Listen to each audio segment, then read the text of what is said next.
Quita el micro de acá. Ya está acá, ya está. Ya está.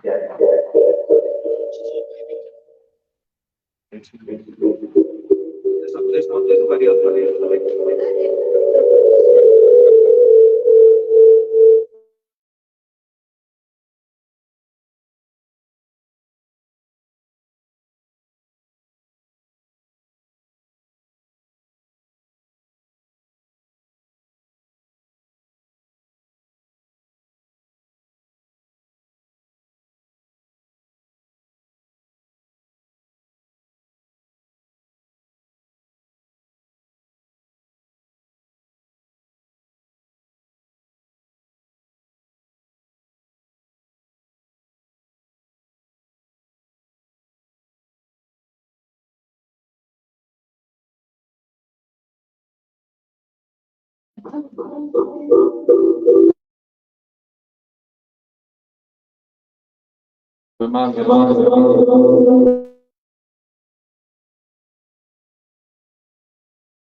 Sin micrófono.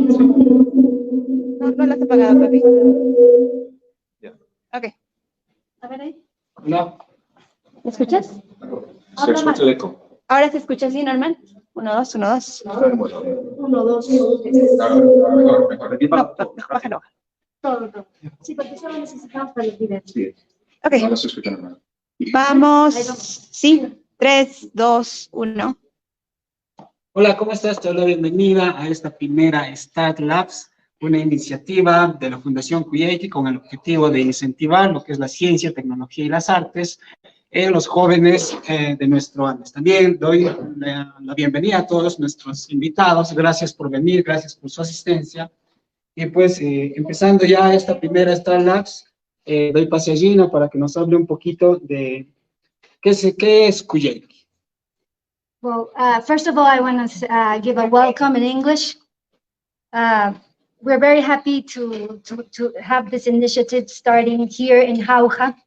It is meant to bring together scientists, people who work in technology, and people who work also in the arts. It's a plan where we think we can share, all of us, so learning can be a process not just for us, but also for the youth here in the Andes. Chanallata, harimay kamuy kichik, imaynalem kachkan kichik, kay kunan puncha, jalari kunchik, kay Star Labs nishanta, kaytam Cuyayqui Fundación apamuchka, ñukanchikpaj, chaynallata, sipaskunapaj, maqtakunapaj, kayna paykunapas kallpanchakunapaj. ¿China? Pues sí, ahora les voy a explicar un poco sobre qué es Cuyayqui. Si podemos pasar al siguiente slide. Pues aquí en Jauja, más que nada, se nos conoce por la Orquesta de Niños de Cuyayqui. Aquí hay varios miembros. Pero nosotros somos una familia que salimos de esta ciudad y nos tocó migrar a los Estados Unidos en el año 93. Si lo puedes poner más grande para que se vea. No, Sí. Ahí se ve. Bueno, lo pueden ver luego en la internet. Salimos, como les digo, del país en el 93, llegamos a Miami y nos tocó llevar nuestra música y nuestra cultura. Pudimos saber el valor que tenía y trabajamos en muchos proyectos, hicimos conciertos, también charlas en universidades, pudimos estudiar todos diferentes carreras y en el año 2002 aproximadamente fundamos la Fundación Cuyayqui. Está ya con más claros, con proyectos más claros, ¿no? De apoyar a artistas desde los Andes, de Perú, a través del mundo, ¿no? Luego en el 2011 es la primera vez que podemos volver los 5 a Jauja y tocar aquí, hacer un concierto. Y es en ese año donde creamos la Orquesta de Niños Cuyayqui aquí en Jauja. No, perdonen, ese año la creamos en Miami, con jóvenes de descendencias de aquí y también de otras partes de Latinoamérica. en el 2014 es que podemos fundar la Orquesta de Niños aquí en Jauja, de Niños Cuyayqui. Y pues, como saben, hemos seguido haciendo conciertos, diferentes propuestas, pero también hemos empezado a hacer trabajos en tecnología. Hicimos el aplicativo Imanchay para aprender quechua y nos alegró mucho ver la recepción que tuvo y nos dimos cuenta del poder que esto tiene y en este año es que por eso decidimos empezar Cuyayqui Start Labs, en el que, como decía antes, es mi deseo incluir no solamente la música como lo llevábamos haciendo, sino también ciencias, arte, tecnología y todo, englobando un poco como es la idea de nuestra cultura, ¿no? De trabajar todo junto en conjunto, integrando, sí, el arte, la música, tanto con las ciencias, las artes y la tecnología, y también tratar de recobrar un poco nuestra tecnología andina, ¿no? Así es, muchas gracias Gina, y como acaban de escuchar, esta Star Labs lo que busca es ser un nexo entre diferentes personas de diferentes áreas con el objetivo de intercambiar conocimientos, intercambiar experiencias, para de esa manera enriquecernos todos y también ser de inspiración a muchos jóvenes que a través de las vivencias que han tenido estos personajes que vamos a ir presentando, puedan también tomar iniciativa ellos mismos y de esa manera engrandecer a nuestra población andina. Seguidamente voy a leerles lo que es la misión de esta Star Labs. La misión de esta primera Star Labs Cuyayqui es promover la ciencia, tecnología y las artes entre los jóvenes de los Andes, fomentando un nuevo diálogo entre innovadores y creadores sobresalientes de las regiones andinas con científicos, programadores, académicos y artistas de renombre en el extranjero, a través de conferencias y talleres. También incentivar el desarrollo de proyectos originales con un enfoque desde nuestra identidad y medio ambiente.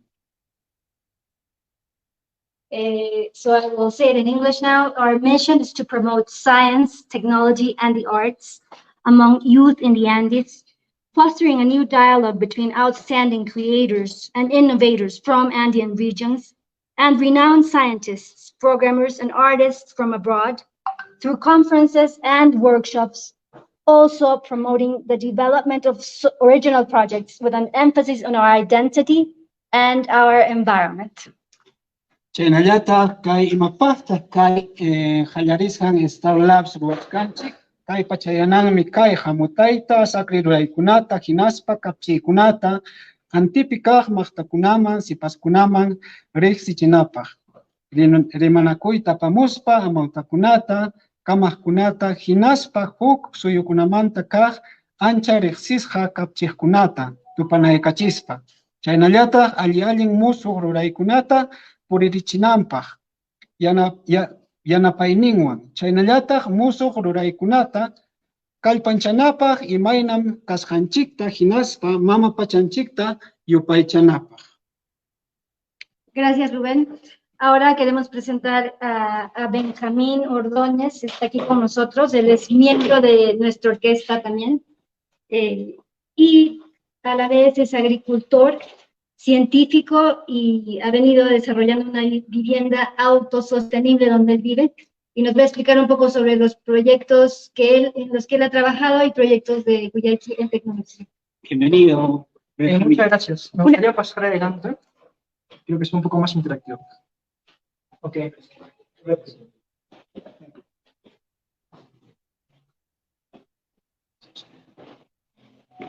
Mientras vamos poniendo todo aquí. Un aplauso, por favor, para todos los que están.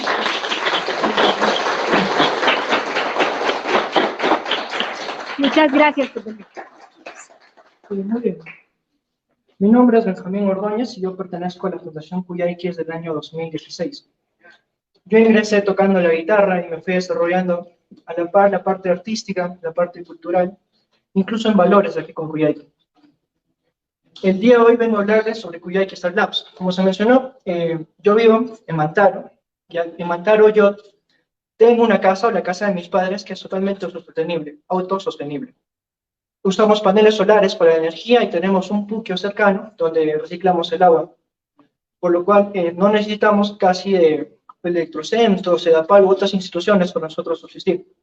Y a la vez nosotros cultivamos el maíz, cultivamos las habas, las papas, las alberjas, entre otros cultivos, incluso el forraje, que es la alfalfa para los animales.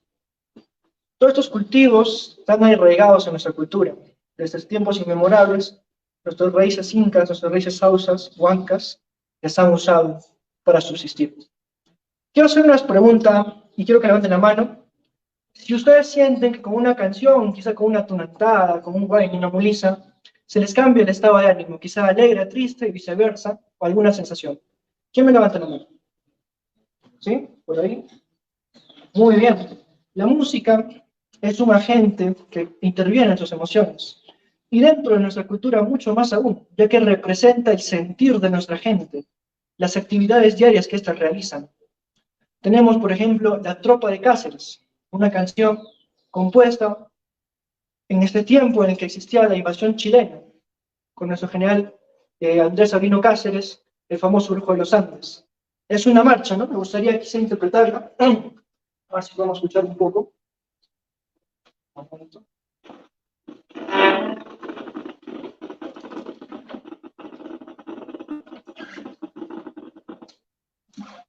La Majtada de Cáceres, ¿no? ¿Qué es en quechua? Y dice, General Cáceres, Chilenoy, Chilenoy, Jajapta Patzata de su. Chilenoy, Chilenoy,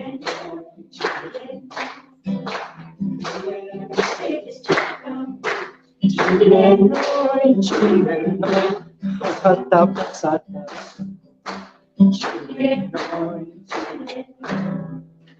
Como he escuchado, es como una marcha, ¿verdad? Tan, tan, tan, tan.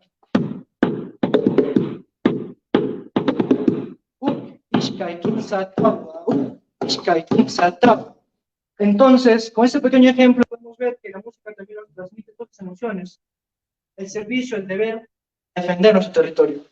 Pero tenemos muchas más canciones que también nos transmiten sentimientos. Podemos también tener La Fija, que es una canción que habla ¿de qué? De la siega de la cebada, de un proceso que se empieza casi a las 4 de la mañana, 3 de la mañana, y termina en la tarde. El paso de la Fija dice, ¿no? 1, 2, como van cegando los agricultores, y en la tarde ya tienen el grano listo. Entonces, a partir de ello podemos relacionar altamente la música ¿con qué? Con nuestra cultura, pero también con la ciencia. Tenemos las colcas, lugares donde se guardaban los granos. ¿Para qué? Para que estos se preservaran en lugares estratégicos, con un viento que corría constantemente y los mantenía frescos. ¿Qué más tenemos en la ciencia, en nuestra cultura? El puente de Jishuarcacha. ¿Qué es? Es un puente realizado con cebras ¿de qué? De paja, que se renueva anualmente. Es decir, es como un puente colgante, pero hecho completamente de paja, que es patrimonio de nuestra nación. También tenemos la tecnología de los canales incas, las piedras dentro de Machu Picchu, entre otras construcciones, acá en Sausa, en Huanca, en Tunamarca, etc. Entonces, ¿qué quiero llegar con esto? Que nuestra cultura tenía un pensamiento holístico, es decir, no solamente se enfocaban en la danza, en la cultura, en el textil, en la cerámica, sino que también se enfocaban en lo que es la ciencia, una ciencia andina. Y como sabemos, los registros de estos escritos no tenemos demasiados, pero el quechua sigue vivo en nuestras canciones, en canciones como el Janapacha, el Jeracumo, entre otros, tenemos sabiduría de nuestros ancestros, ¿no? Entonces, enfocándonos más en la ciencia, quisiera continuar. Tenemos Cuyay, que hemos ido trabajando nosotros, hemos ido trabajando en la aplicación Imanchay. Se preguntarán, ¿qué es Imanchay? Es una aplicación que se ha desarrollado, ¿para qué? Para aprender quechua. Quechua que no es nuestras raíces, quechua que tiene nuestra información y nuestra cultura. Tenemos, por ejemplo, la palabra kusa, que significa bien hecho, cuando vas avanzando en la aplicación. Y también yapachaiku, que cualquiera podría decir antagónicamente que es mal, lo hiciste mal. Pero en realidad en quechua tiene un significado como que inténtalo de nuevo, tú puedes, estás cerca de lograrlo o hacerlo. Continuamos, por favor. También hemos trabajado en lo que es los huacos, identificación facial con los huacos, o el llamado Face Landmark. ¿De qué trata? Tenemos un banco de fotos de huacos de diversas culturas, como pueden ver ahí, unos cuantos, y esto se convierte en códigos que son escaneados por la computadora, ¿no? Entonces, ¿qué hace la máquina? Pues escanea el rostro y lo convierte en códigos también. Y esos códigos se van comparando entre sí hasta encontrar a qué hueco nos parecemos, ¿no? Uno similar a nosotros. Y es algo más interactivo también, ¿para qué? Para aprender un poco más de nuestra cultura, de nuestra sapiencia, de nuestros antepasados. Continuamos, por favor. También hemos desarrollado en Kuyaiki el termómetro infrarrojo Bluetooth, que lo vamos a mostrar a continuación.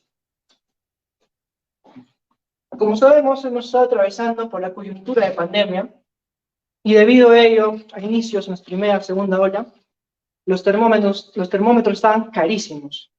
Tenían alta demanda y esto hizo que los precios se elevaran y fueron escasos. Entonces fue donde identificamos una necesidad, ¿no?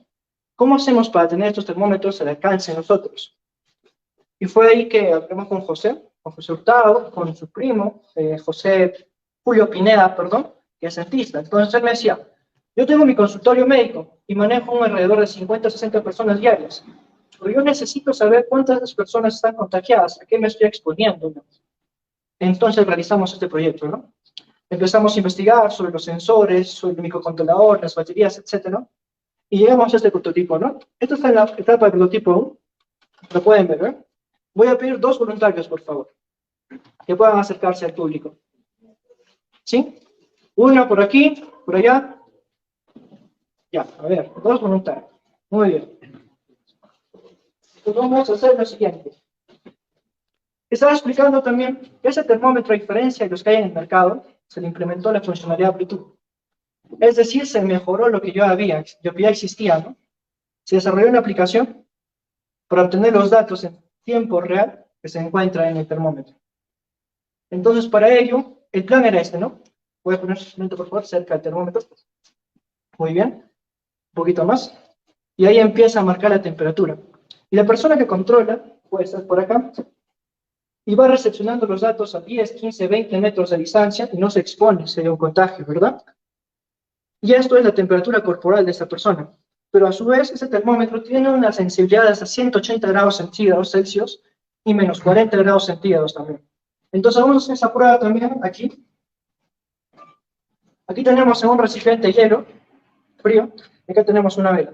Entonces vamos a generar calor y por una parte frío. Permítame, por favor.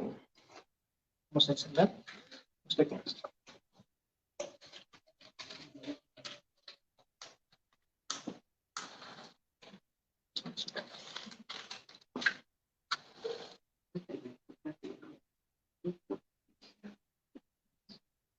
Muy bien.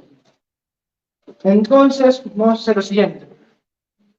Vas a acercarlo el termómetro, hasta esta parte más o menos. Un poquito más arriba. Ahí. Entonces, yo puedo recepcionar esta información al otro lado del auditorio. Aquí. Incluso, ¿eh? Por ejemplo, ahorita está a una temperatura de 50 grados, lo que se acerca a la vela. Si alguien me puede corroborar en la pantalla digital que está ahí. ¿Sí? 25, 49, sí. 26. 79, 54, ¿sabe? Sí. Entonces, de esta manera podemos también obtener información del ambiente. Es decir, este termómetro no solamente se puede usar para qué, para medir la temperatura de las personas, sino como un asistente de temperatura en tiempo real. Lo podemos colocar en nuestros techos, en una ventana, y podemos ir obteniendo datos de temperatura de manera remota, por Bluetooth o por Wi-Fi. Y de igual manera, con el hielo. ¿Me permite? Gracias. ¿Podría desatarlo, por favor? Ok. La parte del hielo es más o menos así. Acerca lo más que pueda al sensor. ¿Bien? Y podemos ver que la temperatura desciende drásticamente ahorita a 9 grados centígrados. Este hielo no está tan frío, por así decirlo, pero se nota el descenso de temperatura. Y de igual forma puedo recibir esta información en cualquier parte del auditorio, hasta una distancia de 20 metros. Esta fue la demostración de lo que es el termómetro. Muchas gracias por su participación.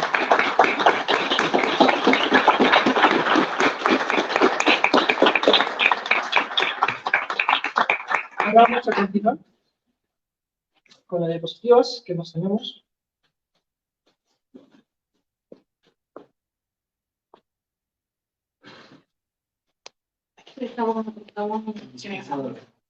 Antes de pasar al dispensador, quisiera explicar un punto más. Ok, como pueden ver ahí, la carcasa es un poco tosca, porque está hecho de forma manual. Pero tengo un diseño, como pueden ver, el diseño en color azul, que es una carcasa por impresión 3D. Es decir, esta carcasa ya está lista para yo llevarla en una impresora y simplemente juntar las piezas y unir los componentes. Y de esta forma ese es un producto más estético, más ergonómico del que tenemos aquí.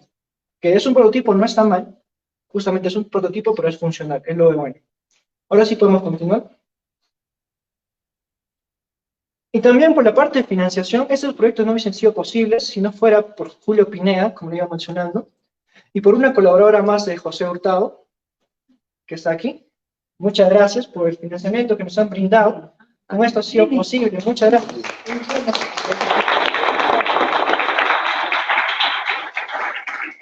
De esta forma, ponemos en evidencia que no hemos dejado de implementar lo que es la MITA, que es decir, el trabajo colaborativo.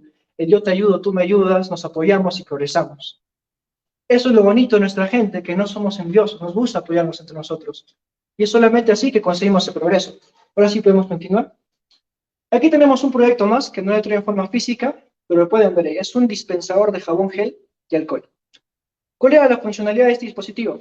Tú pones tu mano y mediante un sensor te brindaba lo que era el jabón, el alcohol, incluso agua o desinfectante, ¿no? Y con eso entrabas al consultorio del doctor, del dentista, que es aquí Julio. Y este prototipo nació, como ven, hay una botella de agua. Ahí era como la parte inicial, ¿no? Y fui experimentando cómo se podía hacer, qué sensores usar. Incluso se usó un panel solar ahí para alimentarlo, lo hacía sustentable, ¿no? Y eso sí que fuimos mejorando poco a poco y llegamos a ese diseño. Y todavía se puede mejorar mucho más aún. Continuamos, por favor. Y en todos los proyectos dentro de la fundación, hemos trabajado en proyectos, por ejemplo, este es un brazo hidráulico que nos enseña sobre las leyes de Pascal, hidrodinámica, etc. También hemos realizado este amplificador que ven aquí, que es con materiales reciclables, esas baterías, ¿no?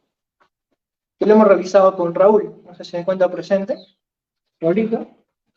Hoy podemos hacer este tipo de proyectos. Entonces, entre nosotros nos vamos apoyando y vamos trabajando para ver qué más podemos mejorar, qué necesidades podemos suplir. Y siempre todo esto para el beneficio de nuestra comunidad sausa. Porque somos orgullosos jóvenes sausas que representan, ¿no?, nuestra cultura y nuestra ciencia. Eso sería todo. Muchas gracias por el tiempo.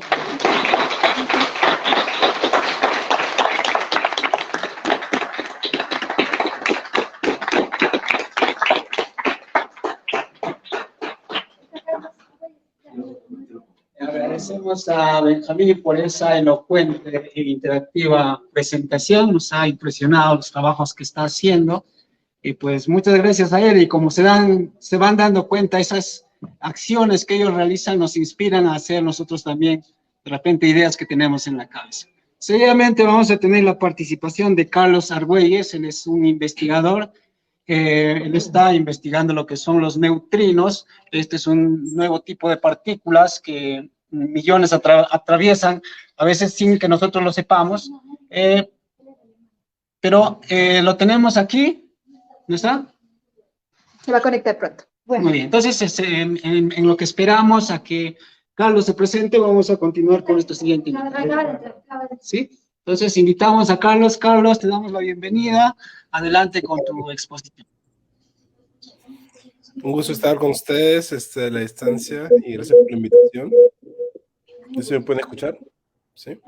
Un segundito. Ya te escuchamos. Ok. Bueno, nuevamente gracias por la invitación y espero que esto sea de su interés. Voy a ver, un segundito que estoy como esto.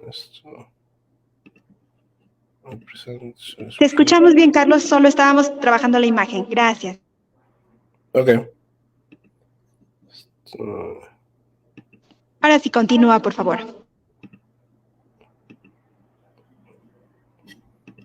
Ok. ¿Pueden ver la pantalla o no? Sí, nosotros te vemos bien. Pero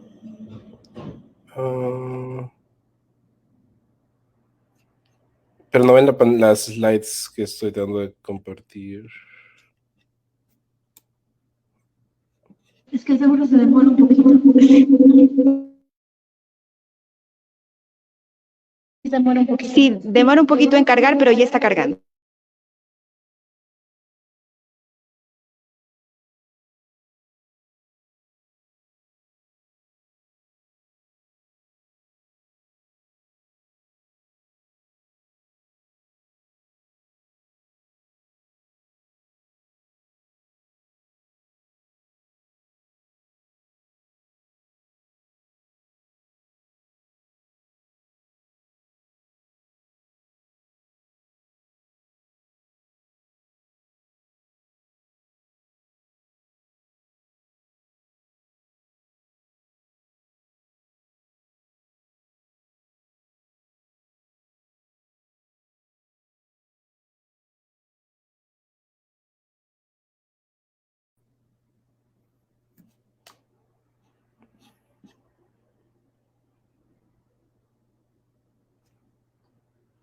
Buenas, ¿me escuchan? Sí, es bien. Me imagino que eso fue un sí.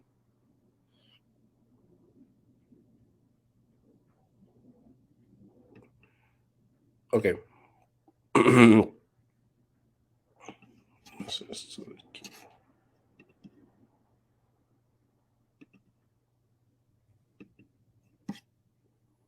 Espero pueden ver estas diapositivas.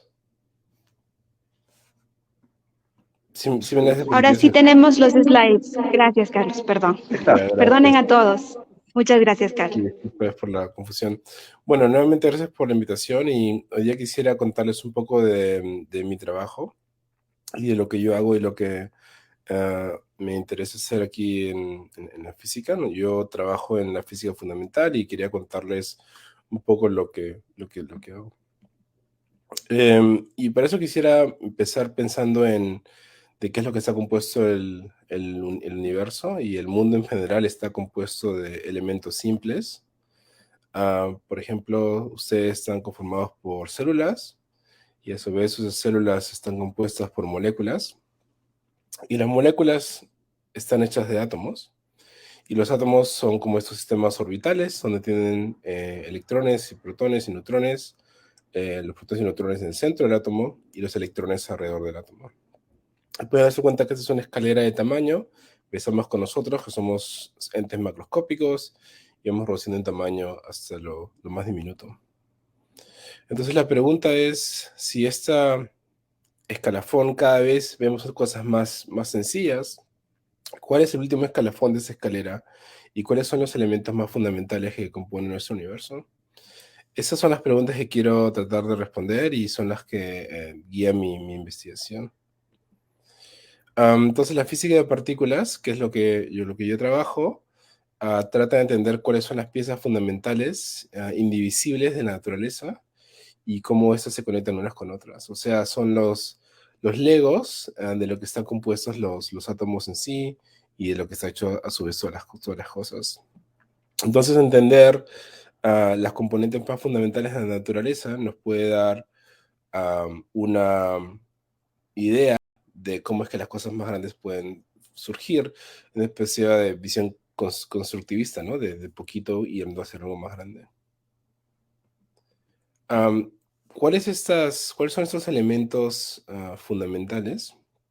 Tenemos una especie de tabla periódica de las partículas que llamamos fundamentales. Esas partículas van a ser muy pequeñas y son mucho más chiquitas que un átomo.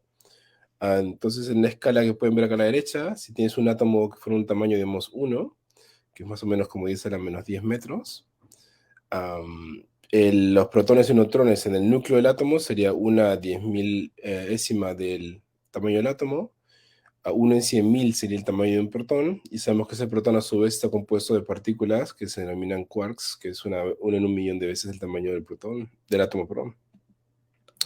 Entonces las partículas que conocemos como indivisibles, uno es el electrón, y el electrón está orbitando el átomo. También existen dos partículas que son muy parecidas al electrón, pero son más pesadas y son inestables, que se conocen como muones y tauones. Además, tenemos los componentes de los protones, que son los quarks. El protón está compuesto de dos tipos de quark, uno conocido como quark arriba y otro quark abajo. Y esos son los quarks que son, digamos, estables en la naturaleza. Y después tienen los otros quarks que son inestables, que existieron en épocas más tempranas del universo. Estos son los azules, pero los morados constituyen el núcleo atómico y los verdes, el electrón está alrededor de los átomos. Y todas esas partículas tienen carga eléctrica, pero además hay otras partículas que también conocemos que son divisibles, que son los neutrinos. Son partículas que son de carga neutra. Y la diferencia de estas otras partículas que les he mencionado antes, los neutrinos pueden viajar libremente por el espacio, así que no están atadas a los núcleos atómicos. Y esa es la partícula en la que yo estudio. Los neutrinos son producidos en la naturaleza y están producidos en muchos procesos, particularmente nucleares. Se producen en la fusión de elementos en el Sol, se producieron al principio del universo en el Big Bang, se producen por colisiones de rayos cósmicos en la atmósfera terrestre, y también son producidos de maneras antropogénicas, por ejemplo, con aceleradores de partículas o reactores nucleares. Quiero contarles un poquito de los neutrinos. Hay tres tipos, o la llamamos sabores de neutrinos. No tienen carga eléctrica, como mencioné antes. Tienen una masa muy pequeña, no es más de 1.000.000 de veces la masa de un electrón. Es la partícula más ligera que conocemos. Interactúa muy poco con la materia. ¿Y qué significa muy poco? Pues si yo tengo un neutrino y, digamos, puedo tirarlo hacia la Tierra, el neutrino puede atravesar fácilmente como 200 tierras apiladas una tras de la otra. Y el neutrino es una partícula extraña, como le decía, es una de las partículas que no tiene carga eléctrica, no está atada al átomo, entonces uno podría pensar cuál es el motivo de existir si no está conectada al átomo, si no está haciendo estructuras más complejas. Pues el neutrino tiene que ver bastante con cómo es que el universo se desarrolla y expande. Y lo que yo quiero hacer es tratar de entender por qué los neutrinos son extraños y ¿cómo voy a hacer esto? Pues buscando los neutrinos que son más violentos o más extraños de la naturaleza. Y esos van a ser neutrinos que son producidos en procesos de alta energía de nuestro universo. Entonces, por ejemplo, acá tiene una imagen, una gráfica artística de lo que se llama una galaxia activa. Tiene un agujero negro en el centro de esta galaxia que está creando materia, y esa materia colapsa al centro del agujero negro y emite unos rayos, que son llamados jets, y lo que hizo en esas emisiones, esos rayos, se emiten neutrinos.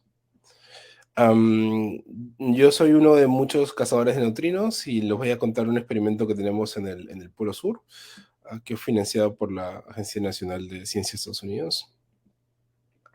Nuestro observatorio se llama IceCube, que en inglés significa cubo de hielo, y fue originalmente pensado por una persona que se llama Francis Halsen, que empezó a desarrollar este concepto a fines de los 80. Y bueno, como les decía, estamos localizados en el Polo Sur geográfico. Este es un estudiante que trabaja conmigo, que está cerca del Polo Sur geográfico. Ese es el marcador del Polo Sur, bueno, el marcador histórico. Y este es el edificio que tenemos en el Polo Sur, que es nuestro centro de cómputo del experimento IceCube. Y esto no es el experimento en sí, sino es donde se procesan los datos que el experimento va a colectar. El experimento en sí está metido en el glaciar antártico. La Antártida es un continente que tiene una superficie sólida debajo y luego tiene 2,5 kilómetros de altura, o bueno, de profundidad, depende cómo lo piensen.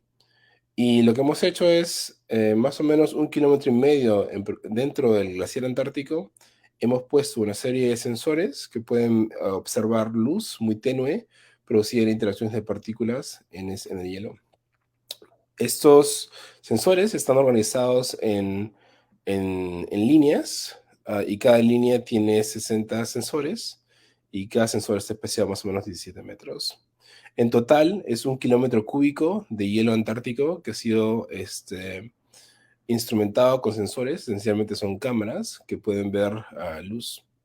Si uno se imagina qué significaría estar 1,5 kilómetros dentro del glaciar antártico, si uno podría transportarse ahí y abrir los ojos, solamente vería total oscuridad. Entonces estas cámaras están viendo simplemente todo el tiempo oscuridad, y de cuando en cuando va a suceder una interacción de una partícula rara y vas a poder observar su luz.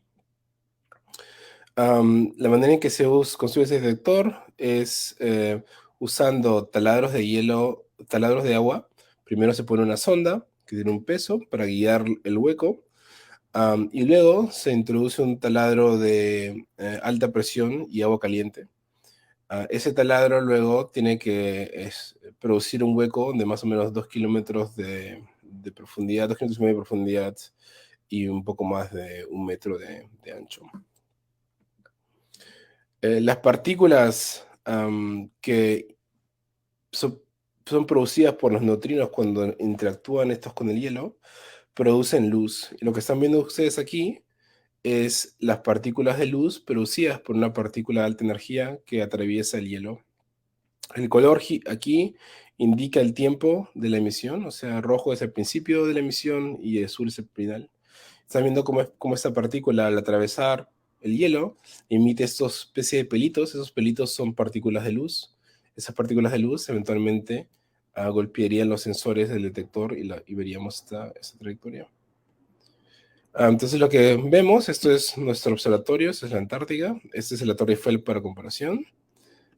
Entonces cuando viene una partícula, emite esos radiación que han visto en la imagen anterior, y esa golpea nuestras camaritas.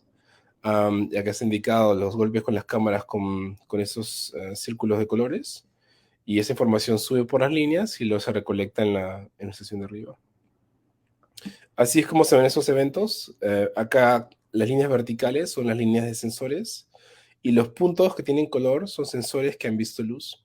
Entonces la idea es que primero viene una partícula que atraviesa el hielo, emite esa luz que les mostraba esos como pelitos. Esa luz golpea las cámaras, y acá están viendo las cámaras que han sido golpeadas, donde el color indica el tiempo, rojo es principio del evento y azul es el final del evento. Entonces es una partícula que está como que subiendo de la esquina baja de la imagen a la esquina superior de la imagen. Son bastante grandes. Este es en comparación a el campus del MIT. Más o menos es 1 kilómetro de ancho estas emisiones. Y tenemos muchas de esas partículas. Esta es una simulación de lo que ocurre en 10 milisegundos en IceCube. Van a ver que hay un montón de radiación que entra en nuestro detector. La mayoría de estas son partículas que no son neutrinos. Entonces, lo que tenemos que hacer es tratar de extraer de entre todas estas partículas que golpean el sensor cuáles son neutrinos que vienen de objetos astrofísicos. La mayoría de estas partículas que no son de objetos astrofísicos son producidos por rayos cósmicos. Los rayos cósmicos tampoco sabemos dónde vienen, pero son partículas cargadas, de carga eléctrica, por ejemplo, protones, que golpean la atmósfera y producen una serie de radiación en la atmósfera que produce esta emisión de luz. Entonces, el juego es tratar de buscar una aguja en un pajar, más o menos de 1 en mil millones de partículas que vemos. Va a ser un neutrino que viene de una fuente, como la que les mostraba antes, como un núcleo activo de galaxias. Y el reto es buscar, entre todas las señales que vemos de luz, cuáles son esos neutrinos. Hemos encontrado algunos neutrinos asociados a objetos astrofísicos. Por ejemplo, en 2018 encontramos un neutrino que venía de un blazar que está a 4.000 millones de años luz, y tenía una energía equivalente a la masa de 300.000 protones. Es una partícula de muy alta energía producida en una interacción cerca de un agujero negro.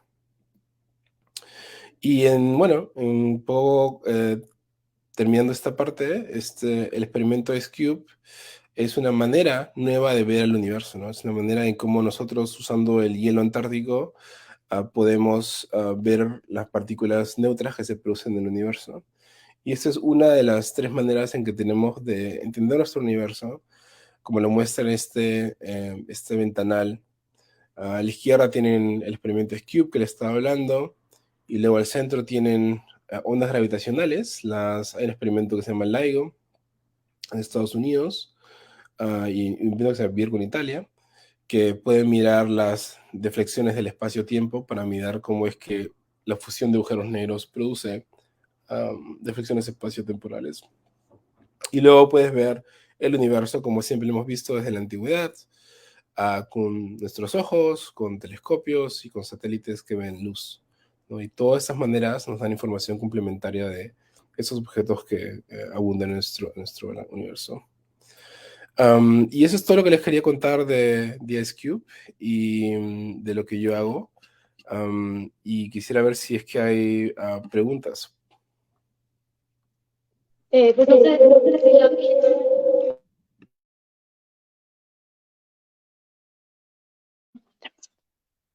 bueno, no sé si la audiencia tendrá alguna pregunta sobre lo que ha expuesto Carlos. Carlos, muchas gracias por tu tiempo, por mostrarnos lo que haces, y lo felices que nos haces que te estemos escuchando aquí en Jauja. Hay una pregunta aquí del público. A ver, un momentito. ¿Puedo hablar? Hola, Carlos, ¿qué tal? Mira, me ha parecido interesante, aunque he entendido, a decir verdad, muy poco de lo que has comentado, pero quería preguntarte si nos puedes comentar de alguno de los seguramente tantos casos prácticos que se pueden aplicar de producto de esta investigación que estás haciendo. No, es una buena pregunta. Y no hablé de... Se trata de motivar por qué hacemos esto, ¿no? Se trata de entender estas componentes básicas, pero toda investigación científica se desarrolla en un ecosistema que esencialmente tiene 3 partes, ¿no? Tiene la investigación fundamental, tiene la investigación aplicada y luego tiene la aplicación o la ingeniería.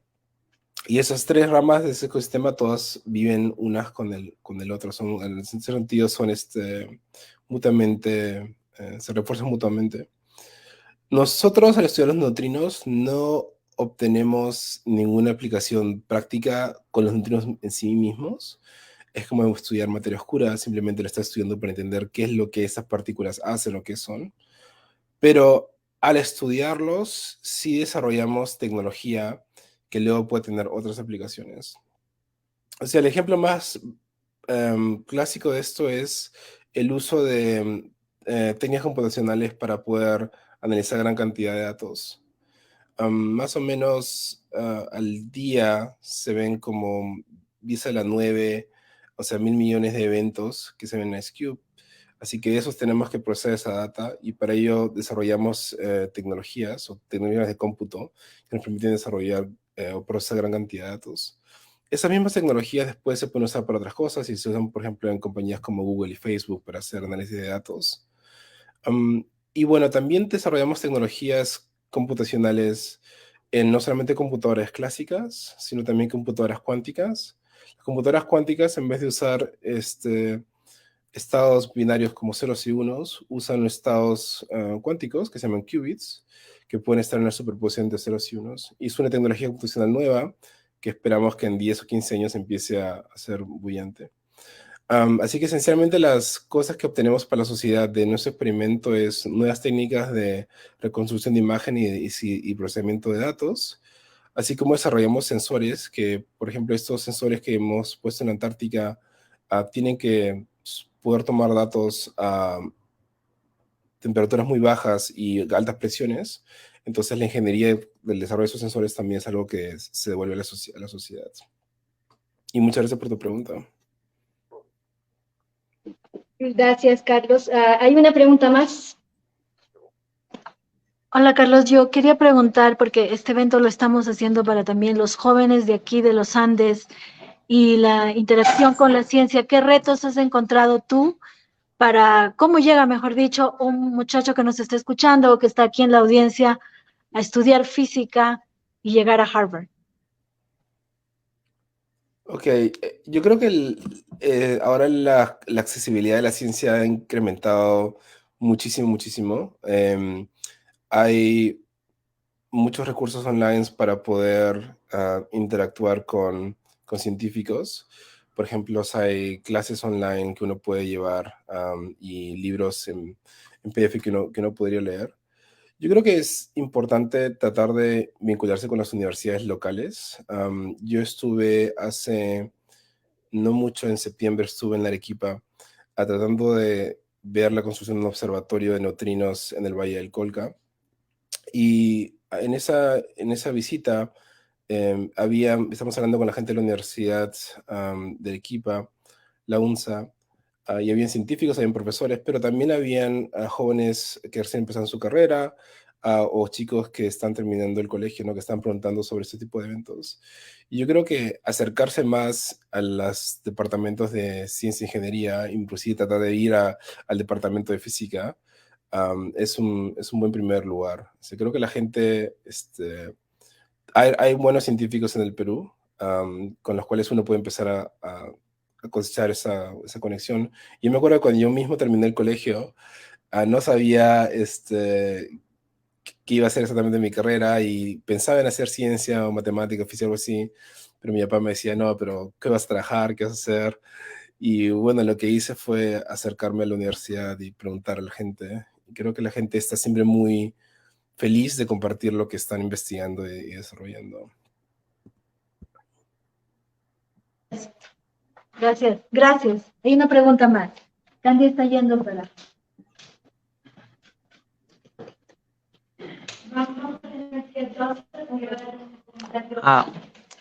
Muy buenos días. Mi nombre es Joseph. Para empezar, muchas gracias por darse el tiempo, señor Carlos. En verdad es un gusto que haya venido acá a Jauja. Lastimosamente acá en Perú la ciencia no es tan resaltante, pero en verdad aprecio el gesto. Tengo una pregunta, es acerca de por qué este estudio se realizó en el Polo Sur y que hay algo resaltante, una cualidad importante en esa zona para dar este estudio en dicho lugar.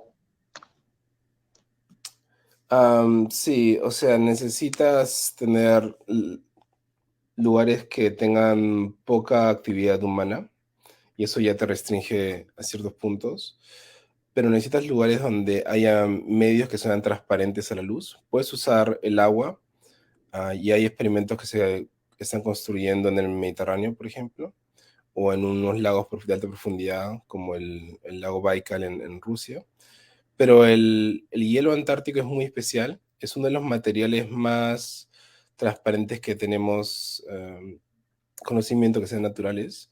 Por ejemplo, si yo tengo un LED, una luz LED y la hago brillar en el hielo antártico, esa luz va a poder ir más o menos a 150 metros sin ser interrumpida. O sea que en la oscuridad total la luz puede viajar una cuadra y tanto sin problemas. En cambio, si tú tienes materiales transparentes que son un poco más opacos, los sensores, digamos, tienes que construirlos mucho más cercanos unos a otros. Entonces, básicamente, la respuesta es que tiene que ser un lugar aislado y tiene que tener un medio donde la luz puede viajar por grandes distancias, y el hielo antártico es uno de estos medios donde ocurre. Pero hay experimentos de neutrinos que se producen también en agua, como por ejemplo como decía, en el Mediterráneo, en algunos lagos. Está bien, muchas gracias. Gracias por tu pregunta. Buenos días. Disculpe. Quería un comentario más que una pregunta acerca de en qué momento o en qué tiempo, porque la explicación pasa de probabilística a lo que usted ha explicado del conocimiento de los neutrinos. Hasta yo, bueno, he estudiado física más o menos hace 35 años. Entonces, entendíamos o explicábamos algunos fenómenos con probabilidades. Y veo que en su magnífica explicación ahora, digamos, es más asequible al conocimiento. quisiera un comentario del puente o el tiempo, cómo llegamos ahora a las explicaciones de la naturaleza. Pues es una pregunta muy profunda, ¿no? O sea, la naturaleza, según entendemos ahora, actúa de manera probabilística. O sea, las observaciones que cuando uno tiene que hacer una predicción, no se puede hacer nunca una predicción que sea exacta, sino una predicción que tenga que te va a decir cuál es la probabilidad de que ciertos sucesos ocurran. Las partículas que estaba yo hablando, todas estas interactúan de manera probabilística, o sea, nunca se va a saber cuándo es que la partícula va a interactuar ni cómo va a interactuar antes de que éste interactúe. Esta aleatoriedad de la naturaleza hasta nosotros sabemos, es intrínseca a la naturaleza. Y de hecho el premio Nobel del año pasado fue un experimento hecho con luz para demostrar que no hay manera de predecir la aleatoriedad en la naturaleza. Ahora, lo que sí podemos hacer es saber qué elementos o qué componentes existen en nuestro universo, pero lo que no podemos decir es, si yo tengo dos partículas y las voy a hacer colisionar una contra otra, exactamente qué va a pasar. Podría pasar una cosa, otra determinada interacción. Así que básicamente lo que hemos podido hacer es catalogar las diferentes partículas y sus interacciones, pero las interacciones en sí siguen siendo aleatorias. Y eso es un buen punto. Gracias por tu pregunta.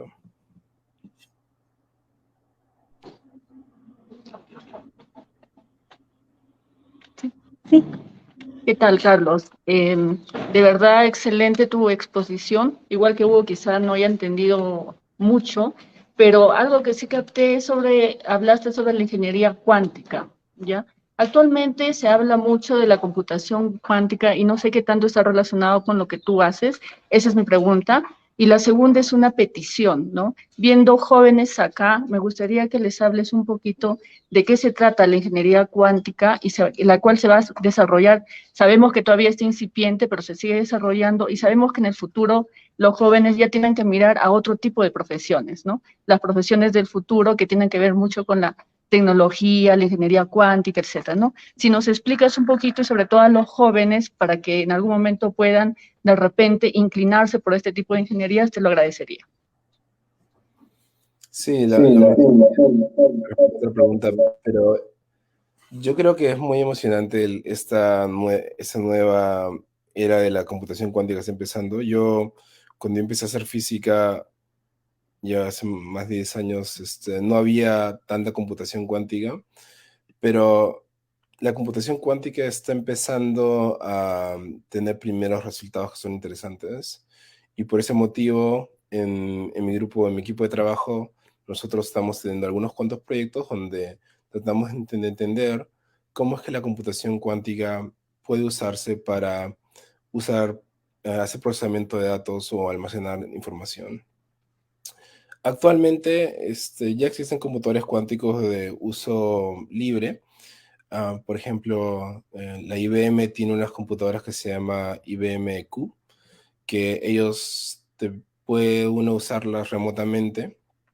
Puede uno, por ejemplo, crear una cuenta en IBM Q y pedir tiempo en esas computadoras. Eso es, creo, libre para cualquier persona del mundo.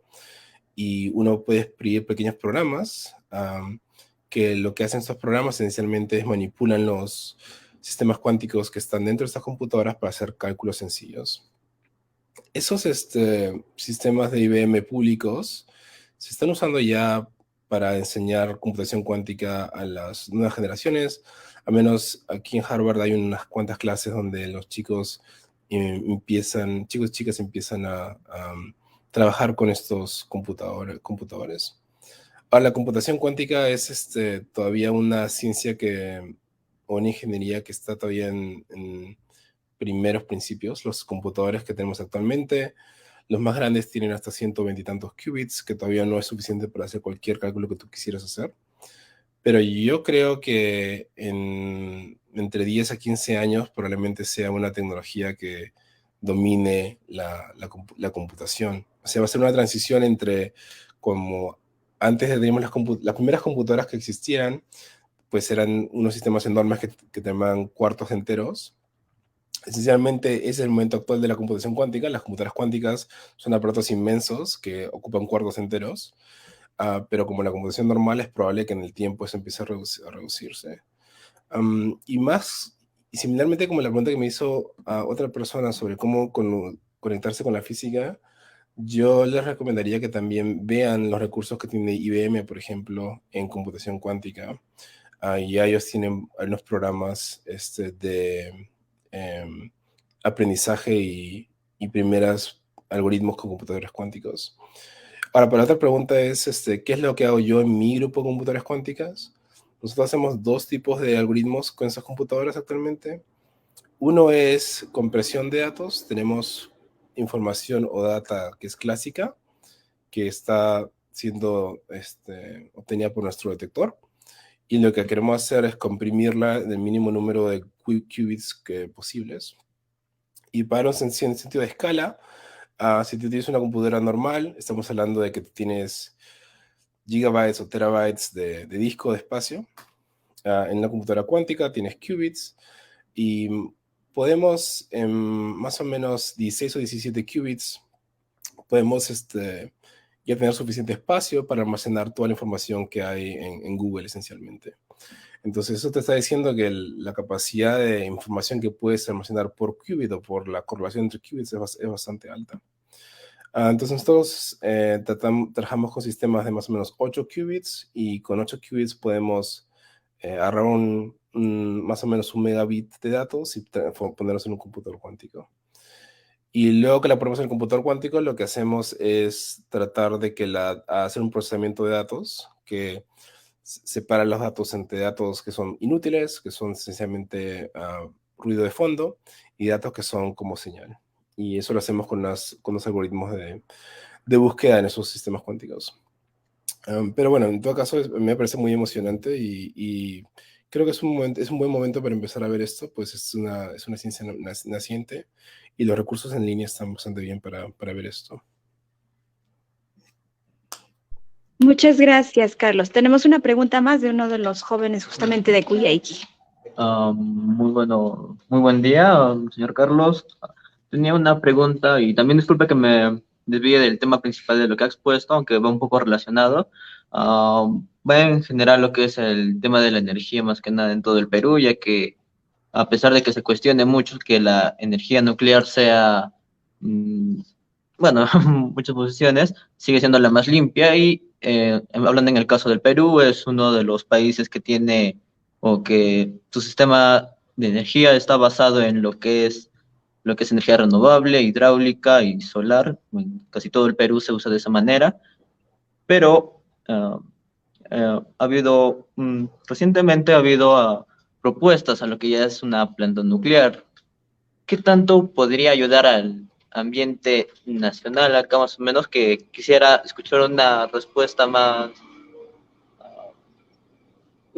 con bastante indagación sobre el tema, porque he tenido bastantes dudas de por qué tanto el debate de que no se puede hacer en el Perú una planta nuclear respecto a ese tipo de energía, ya que sería un gran avance tecnológico para todo el país.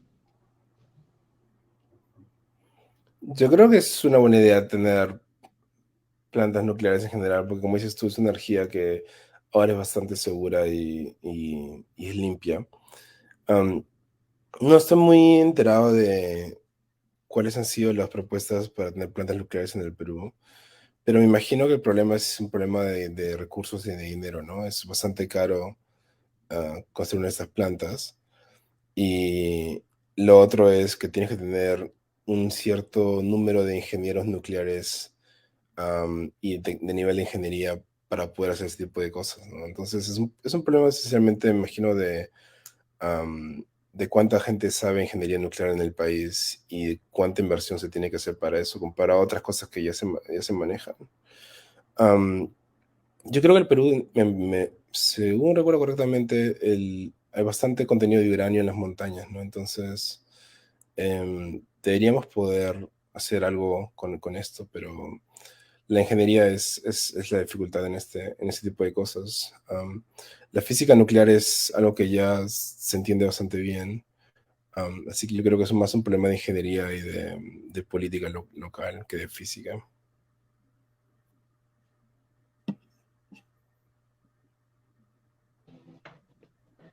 Gracias, Carlos. Gracias por participar con nosotros y darnos este espacio de poder ver un poco de lo que haces y de la importancia que esto tiene.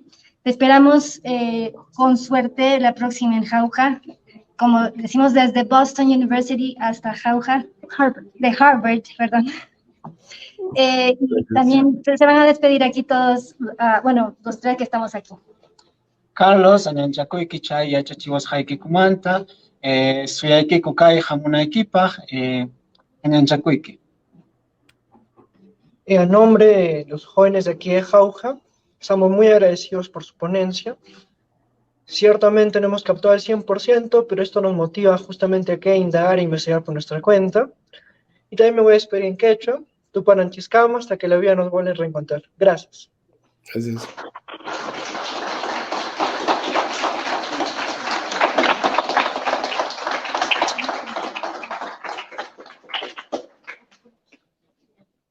Bueno, muchas gracias. Vamos a seguir ahora. Tenemos aquí a Heidi Yupanqui. Ella también es peruana. Ella es de Jauja. Ella es una desarrolladora peruana que ha estado trabajando ya muchos años en Madrid y nos va a explicar un poco de lo que hace. Se va a presentar con todos. Adelante, Heidi.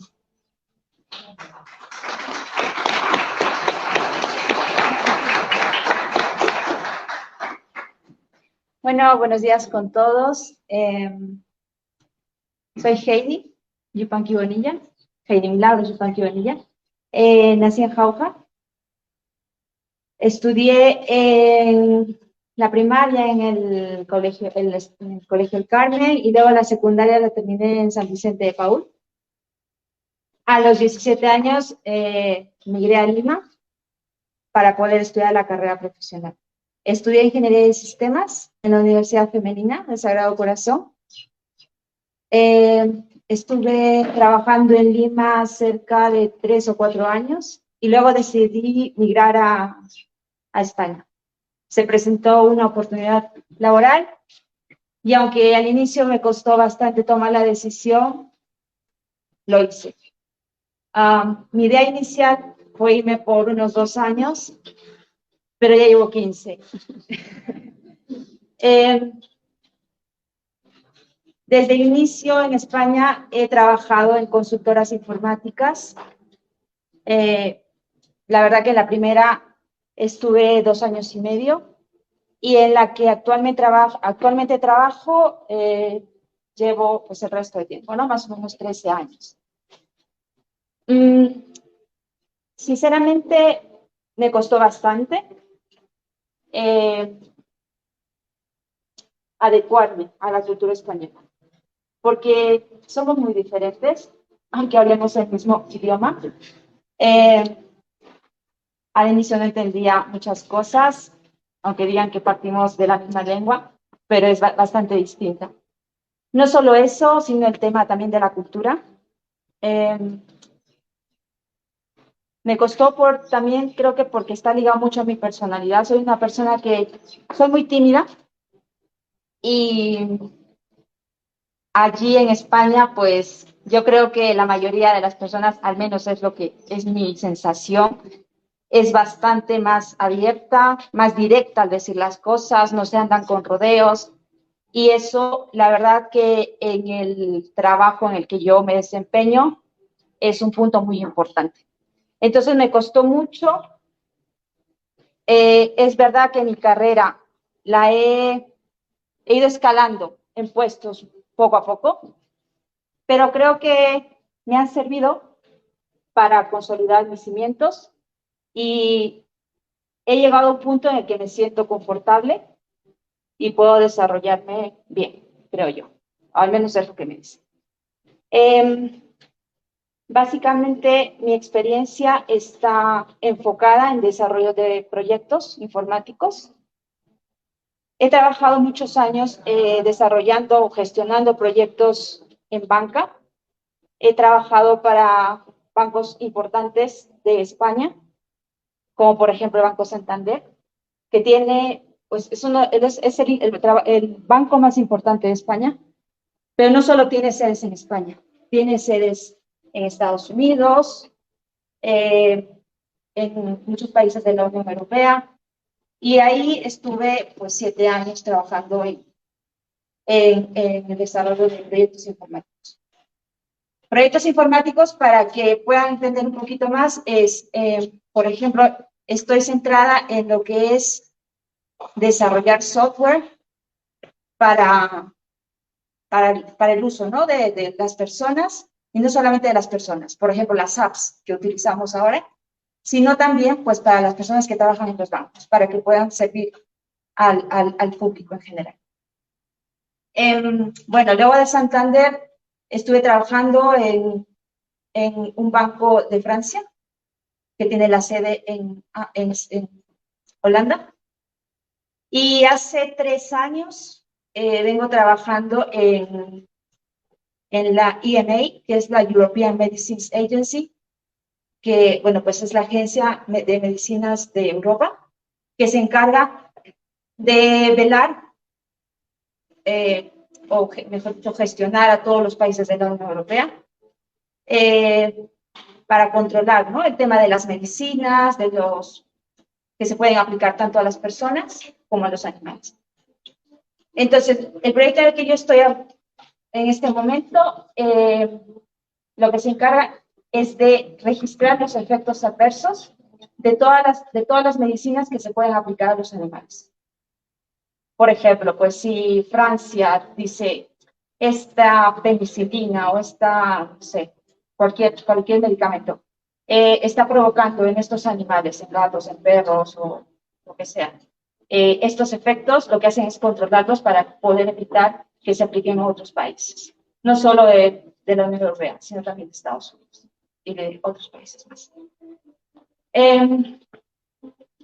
Creo que puedo ayudar con lo poco que sé a las diferentes personas de aquí de Jauja, porque yo soy de Jauja, quiero colaborar con ellos, así es que cuando mis primos me lo propusieron, creo que no dudé mucho en decirles que podía hacerlo, con el poco conocimiento que tengo, ¿no?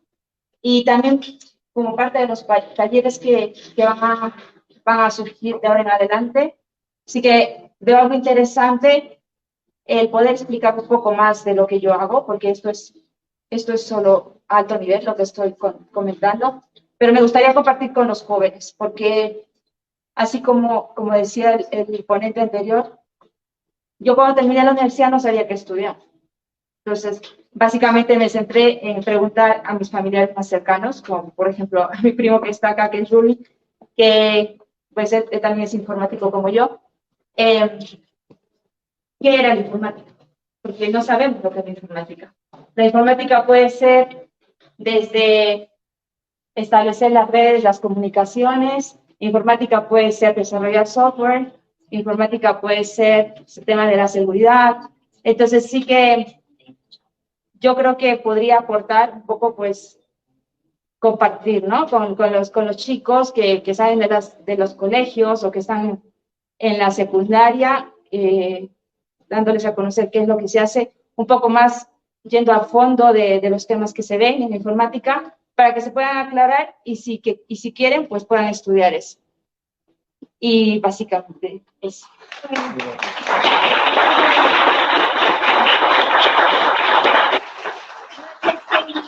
Compartir con nosotros. Creo que es muy importante esto que ella dice, porque hasta las personas que hemos estudiado, yo estudié informática igual que ella, salimos de la universidad y no sabemos en qué vamos a trabajar, es tan amplio. Creo que vale mucho tener conversaciones con personas que ya se dedican a algo dentro de la informática, porque pueden ver casos exactos, ¿no? en lo que se está desarrollando esto, y muchas gracias, Katie. Planeamos tener talleres en adelante donde se pueda compartir juventud con personas pues como ella que están trabajando en esto. Gracias. No.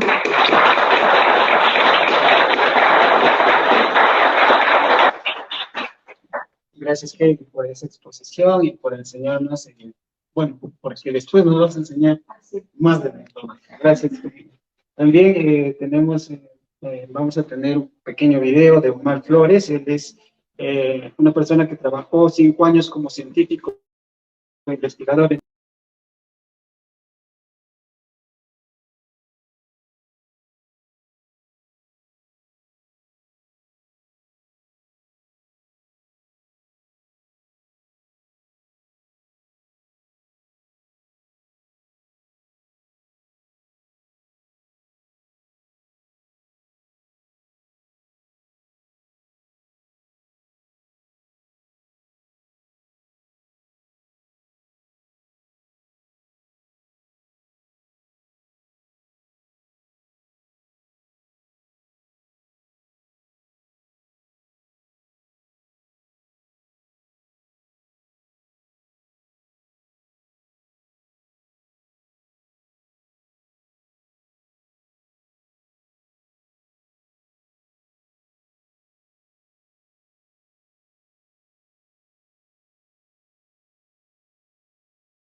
Inteligencia artificial. Una vez dicho de nuevo. Se cortó la tarjeta. Muy bien, entonces vamos a presentar ahora un pequeño video de Omar Flores. Omar Flores trabajó por 5 años como científico investigador en Intel Labs, específicamente en el proyecto de Hawkins, dedicado a desarrollar diversas tecnologías aplicadas en la silla de ruedas, que él utilizó. Luego también trabajó como gerente de investigación en Capital One, y hoy es científico investigador en Twitter Cortex, el área de investigación de esta empresa Twitter. Y pues vamos a tener ese video de Omar Flores.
Problema técnico, no se ha escuchado el video de Omar, pero él estaba invitando a los jóvenes de aquí de Jauja, a los jóvenes de aquí de Cuyayqui, para que puedan comunicarse con él, y pues él está dispuesto a participar con nosotros en esta iniciativa. Gracias.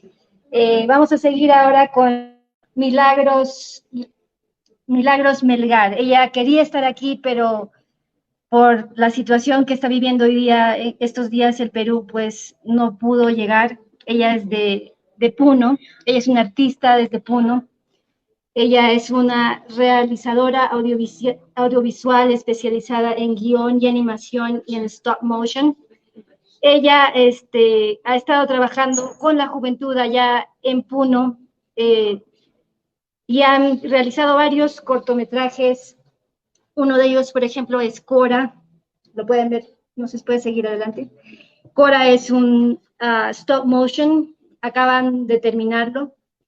Cuenta la historia de una niña allá en el sur y de las dificultades que tiene para seguir viviendo y para mantener nuestra cultura. ellos tienen dos iniciativas, dos grupos. Uno de ellas es Hilando Miradas. Son mujeres que se unen un poco como lo que estamos haciendo hoy aquí para aprender del arte y de la animación.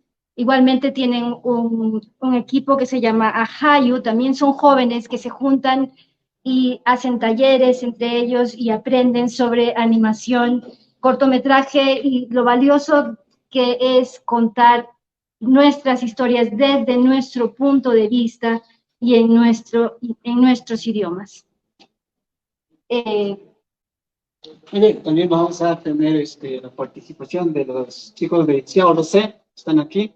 Entonces los vamos a invitar a que pasen. Ellos son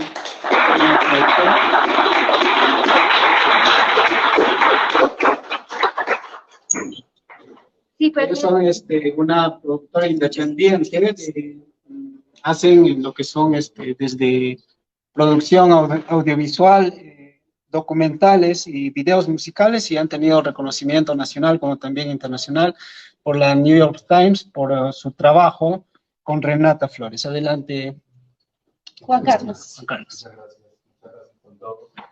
Buenos días con todos los presentes y los que también nos siguen virtualmente.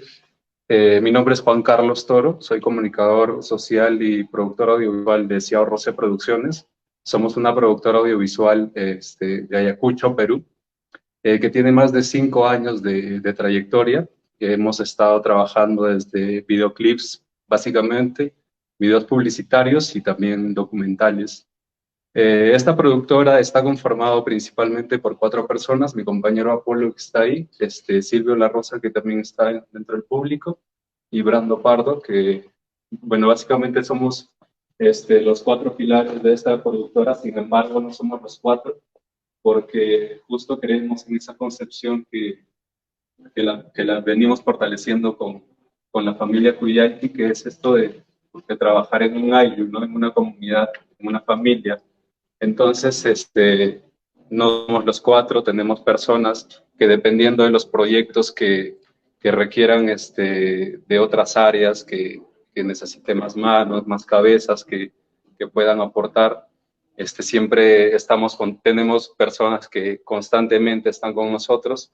Y ahora esto también estamos como aperturando más, porque creemos que muchas personas quieren aprender también de esto, ¿no? Que es la producción audiovisual, la realización de productos audiovisuales. Y otro detalle de nosotros también es que siempre que vemos trabajos acá en Perú, siempre nos centramos como que la mejor calidad, tanto técnica como artística, la pueden como que encontrar en Lima, ¿no? Que es la capital donde pues existen muchos equipos, muchos creativos y todo eso. Y un poco la unión de este grupo de Xiao Rosé también es eso, porque queremos como romper esto, ¿no? Descentralizar esa calidad de productos audiovisuales que solo se ve en Lima, que queremos también demostrar que es posible hacerlo a través de nuestro espacio, ¿no? De nuestra región, en este caso Ayacucho. Y bueno, ese es Xiao Rosé. Ya vamos por nuestro 6º año este año, y esperemos que sigamos creciendo y sumando más proyectos, ¿no? Bueno, otro detalle es los proyectos en donde nos enfocamos mucho más, y cada uno de los integrantes le pone más fuerza, más punche, como decimos acá, es en los proyectos que justo están más enfocados, donde se valore lo nuestro, ¿no? Nuestra cultura, nuestra identidad, siempre poniéndolo en valor, revalorándolo, porque es importante, ¿no? Hay tantas cosas que nosotros mismos a veces no conocemos, que son del Perú profundo, de los Andes, que no se muestra ni siquiera nosotros mismos como peruanos, y mucho menos a nivel mundial, ¿no? Entonces, un poco que por ahí también va la línea de nuestro trabajo. Voy a dar pase ahora a mi compañero Apolo, para que pues él hable un poco de la trayectoria que tenemos y de pronto de algunos proyectos importantes que hemos tenido, ¿no? Muchas gracias.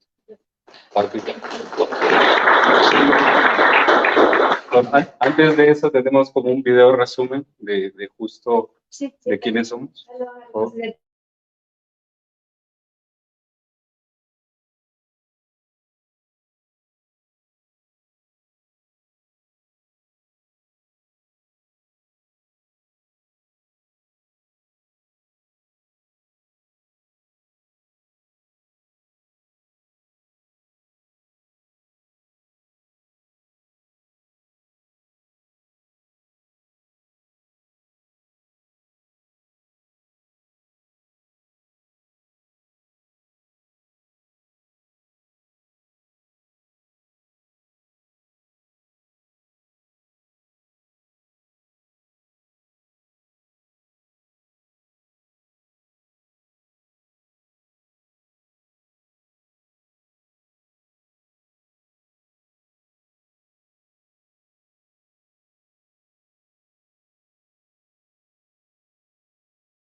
a repetir lo que hay un problemita.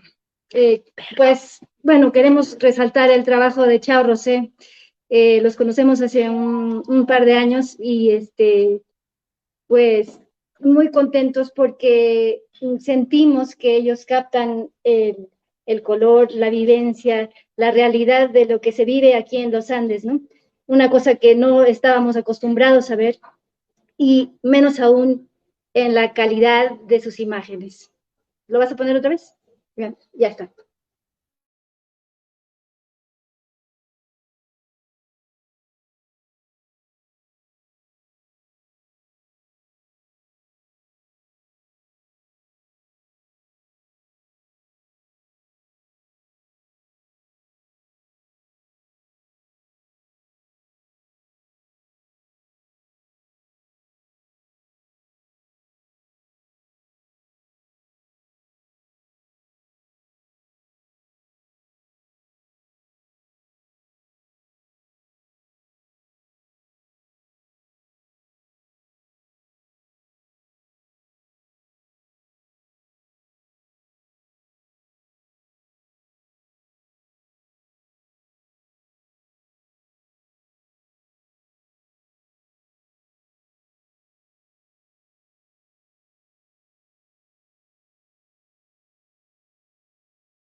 Buenos días a todos. Bueno, agradecer el espacio.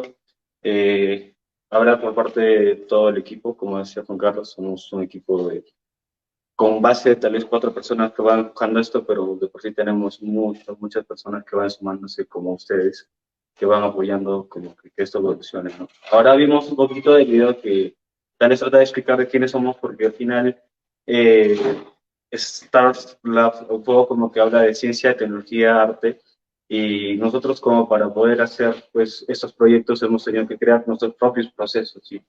No existen los procesos y académicos, pero personalmente les habla, soy uno de los directores de la productora de manera independiente. Entonces, como que hemos tenido que evaluar, experimentar, prueba y error cada proceso. Y eso ha hecho de que elaboremos como que todo un orden, y este orden conlleva muchos sacrificios. Justo en ese video han visto que para hacer una toma, pues hemos tenido que pasar pantanos, cosas así que a veces en el resultado no se nota. Entonces, como que tenemos un proceso muy fuerte que para nosotros es una de las bases más importantes, ya que en este proceso pues interactuamos todos, ¿no? A veces como que soy una persona que graba y hace todo, y tú dices, wow, ¿cómo le sale todo en la cabeza? La verdad, nosotros, hay mucha planificación atrás, justamente en todo ese equipo, entonces como que creo que lo que nos ha llevado a mucho éxito de los proyectos, ¿no? Planificarlo. Para hablar un poquito tal vez de qué cosas hacemos, justo Juan Carlos ya le explicaba, nos desarrolló muchos videoclips, justamente lo que iba a ser un resumen del videoclip que ha sido mencionado en el New York Times, pues la temática básica de ese videoclip es mostrar la realidad social, casi, bueno, nadie es actor, hemos ido a documentar, por decir la realidad, donde había niños, la canción habla de la dificultad de la educación, pues fuimos a grabar a 2 horas de la ciudad, y tuvimos más que la música, ¿no? La realidad era tal cual. Entonces la grabamos, la planteamos y como creemos que es una forma de mostrar una realidad. Entonces como que por ahí va el hecho de tal vez de contar historias, y esto hace que tengamos todo un proceso que tal vez se podría decir que es un tipo de ciencia, ¿no? Entonces como que eso nos ha importado mucho.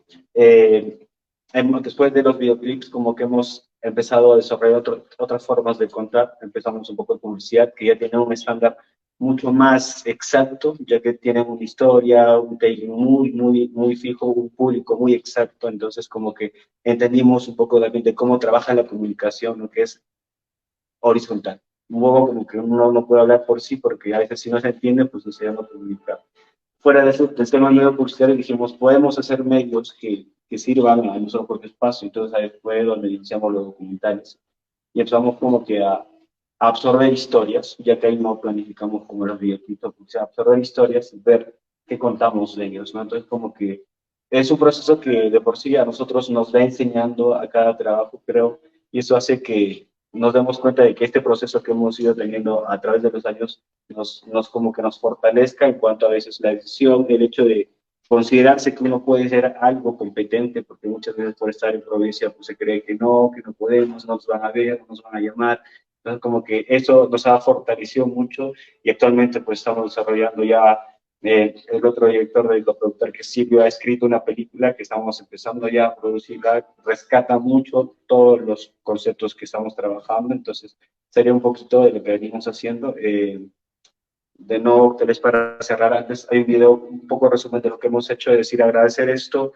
Lo que queremos también es como que en la siguiente oportunidad tal vez poder tratar de enseñar esto que nosotros conocemos, ¿no? De cómo contamos historias, pues como que a veces las planteamos, a veces no, a veces las absorbemos, y también la forma de cómo uno transmite no es que sea única, ¿no? Hay tantas formas, todos sentimos distinto, entonces como que ahí donde nos parece muy importante como que entender cuánta influencia puede tener la imagen, ¿no? Entonces, como que desde ahí, nada, llamarlos a tal vez un poquito más, como que entrarnos a conocer más de esto. ¿Por qué? Porque a veces ahora estamos en un mundo de redes, donde a veces no tomar una foto o no ser como que un TikTok, no tienes tus 5 segundos vivos, se te va. Entonces, como que hay tanto por entender en esa parte, entonces como que quisiéramos, en lo que sabemos, enseñarles poco a poco, ¿no? Es un poco por parte de la productora. Ahora vamos a ver un pequeño video que tal vez resume un poco de los videoclips, publicidad, documentales y un pequeño teaser de justo ese largometraje que estamos desarrollando. Eso sería de manera general. También después del video hay alguna pregunta y como decíamos, a la espera de poder hacer un espacio donde, bueno, el taller, que donde podamos intercambiar y podamos como que experimentar lo que estamos mostrando. Gracias.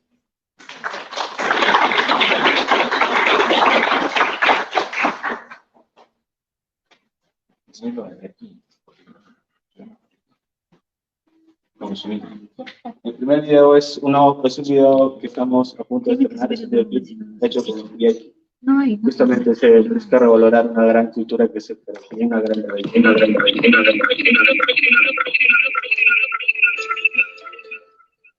Ahora.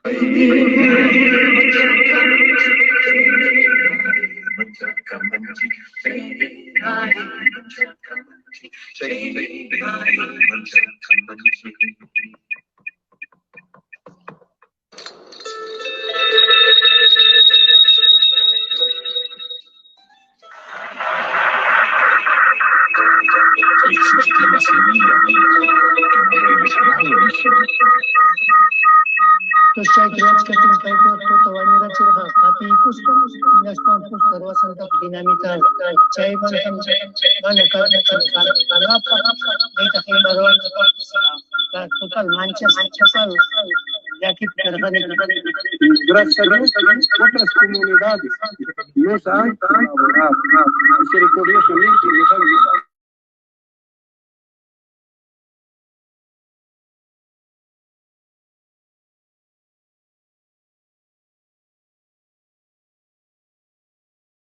Yo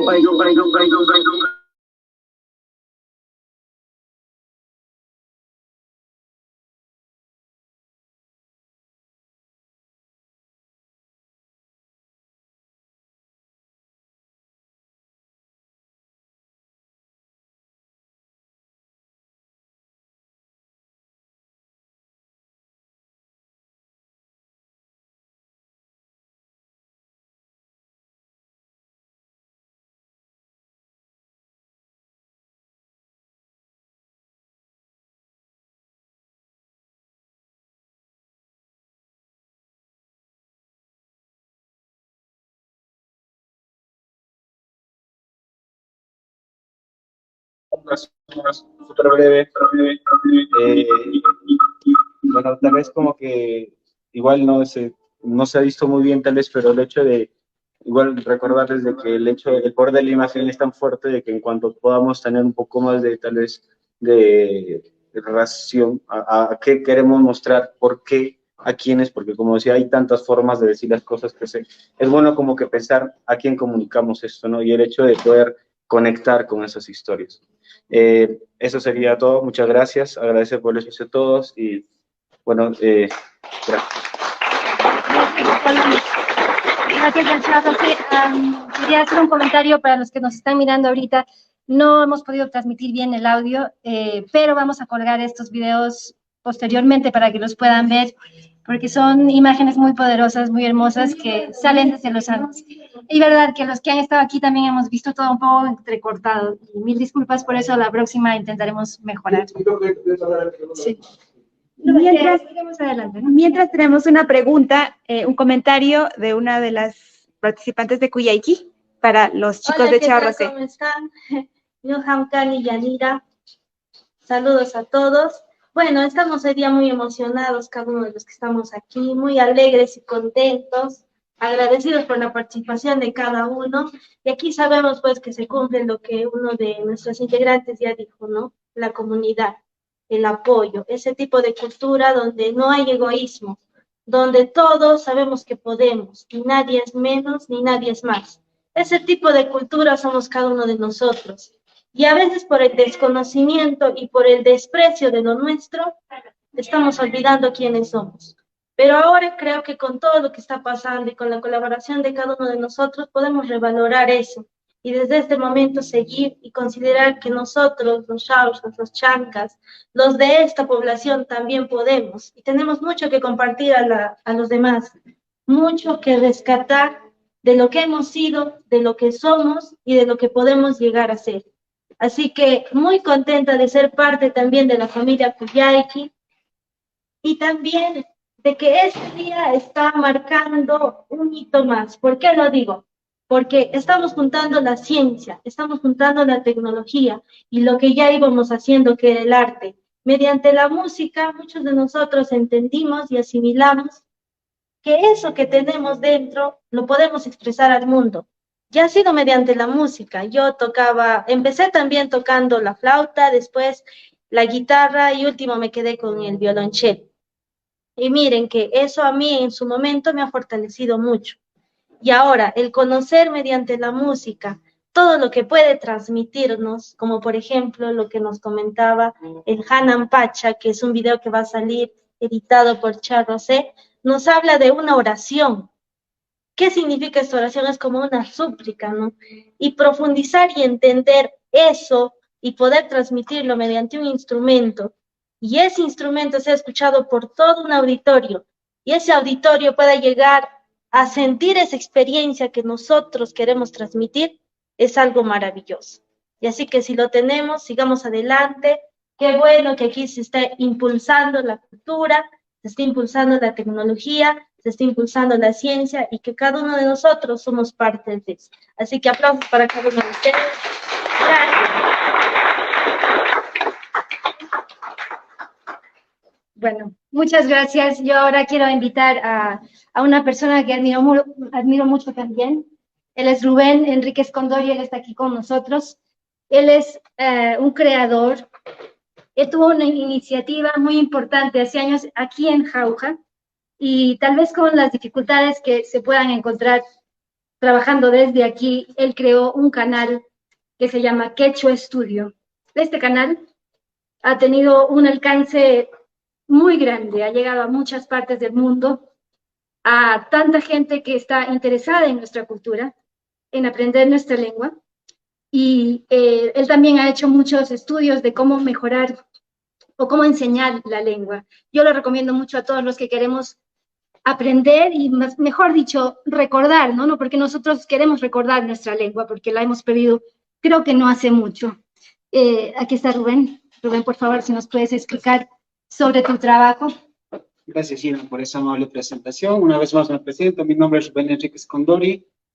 Soy natural de la provincia de Huancavelica. Mis padres son también de ahí. y pues mi lengua materna es el quechua. Ya por el año 2016 estaban habiendo bastantes personas que empezaban a hacer sus canales de YouTube. Y por eso entonces yo también quise hacer un canal de YouTube. Y honestamente a un inicio no sabía sobre qué temática hacer. Para ese entonces había estudiado un poco de lo que es computación informática, había estado en el ejército, en ese entonces estaba estudiando industrias alimentarias también. Entonces tenía varias opciones de repente para la temática de mi canal. Pero cuando yo veía en las redes, me di cuenta de que todos esos temas ya los estaban explotando, ¿no? Ya habían varios canales explicando todas esas cosas. Y una de las pautas que se les da a todo aquel que quiera, no sé, lanzarse a las redes, estar en YouTube, es tener un tema en el cual de repente domine y pueda explicar, dar a conocer, ¿no? Entonces, yo veía eso, entonces, entre todo eso, yo me veía a mí qué puedo ofrecer a las demás personas. Y es así como que me doy cuenta, en realidad me doy cuenta, de que el quechua era algo que no estaba tanto en las redes por esos años. De hecho, el quechua por esos años todavía sufría discriminación, a pesar de ya haber pasado muchos años en los que se supone que ya no hay discriminación, pues la comunidad quechua hablante todavía tenía discriminación. De hecho, mi canal, cuando empecé a publicar los videos, los primeros videos que hice, fueron criticados, fueron insultados, fueron dicho, ¿para qué rayos quiero el quechua si lo que ahora sirve son otros idiomas? No me sirve de nada el quechua. Entonces, el canal fue pasando por todas esas etapas. Mis primeros videos no se veían, estaban mal hechos. Como lo dice Gina, en realidad todo eso lo hice absolutamente solo, no conocía a nadie. Y lo hice con un celular bastante viejo, la calidad del video era horrible, la calidad del audio también recontra horrible, pero a pesar de eso fui haciendo eso y pasó 2 años en los que recién el canal empezó a captar bastantes personas. Fue un proceso lento y el canal fue pasando de ser un canal ignorado, un canal insultado, hasta que ya en cierto momento fue un canal que fue reconocido por la Quechua Alliance, por ejemplo, como uno de los mejores difusores de este idioma, ¿no? Entonces, eso fue el trabajo que he estado desarrollando. El canal, como se menciona, se llama Quechua Studio, y el enfoque de este canal ha sido enseñar el quechua de una forma bastante sencilla, bastante práctica, de tal manera de que desde el primer video que tú veas ya empiezas a entender mucho lo que es el quechua. Y lo he hecho de una manera que he tenido han habido bastantes personas, incluso maestros de universidades, que me han felicitado por la manera en la cual de repente me he puesto a exponer en lo que es el quechua, porque, o sea, no es de una manera común en la que yo lo hago, es un poco no común, de repente se sale de los estándares de lo que es la educación. Normalmente se enseña en un aula con las pizarras, y a veces es un poco aburrido, ¿verdad? Es un poco aburrido. Entonces, traté de cambiar todo eso, y una de las cosas que de repente me enorgullece es el hecho de que a medida que el canal fue creciendo, fui notando también de que eso fue algo que impactó en toda la comunidad peruana. De hecho, debido a este canal empezaron a surgir más canales. Ustedes son testigos que en cierto año se produjo como una fiebre del quechua, ¿no? Todos querían aprender el quechua, que más canales de quechua, empezaron a aparecer nombres por aquí y por allá de uso del quechua, y pues les comparto esto porque de repente muchos jóvenes creen que se necesita de mucho todavía para poder impactar, y la verdad es que no.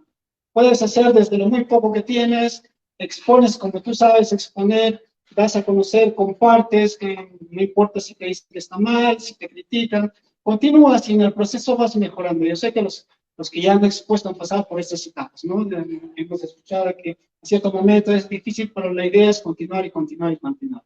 De hecho, también es mediante este canal que llegué a conocer a la familia Cuyaiki. Ellos me contactaron, me dijeron, en Jauca enseñan el quechua. Entonces fue como, llegué acá, también en cierto momento, ya como el canal llega a prácticamente a todo el mundo, tuve alumnos de diferentes partes, alumnos de Estados Unidos, de Alemania, de Argentina, y me fui dando cuenta de que mucho de lo que dentro de la misma cultura no es valorada afuera es muy apreciado.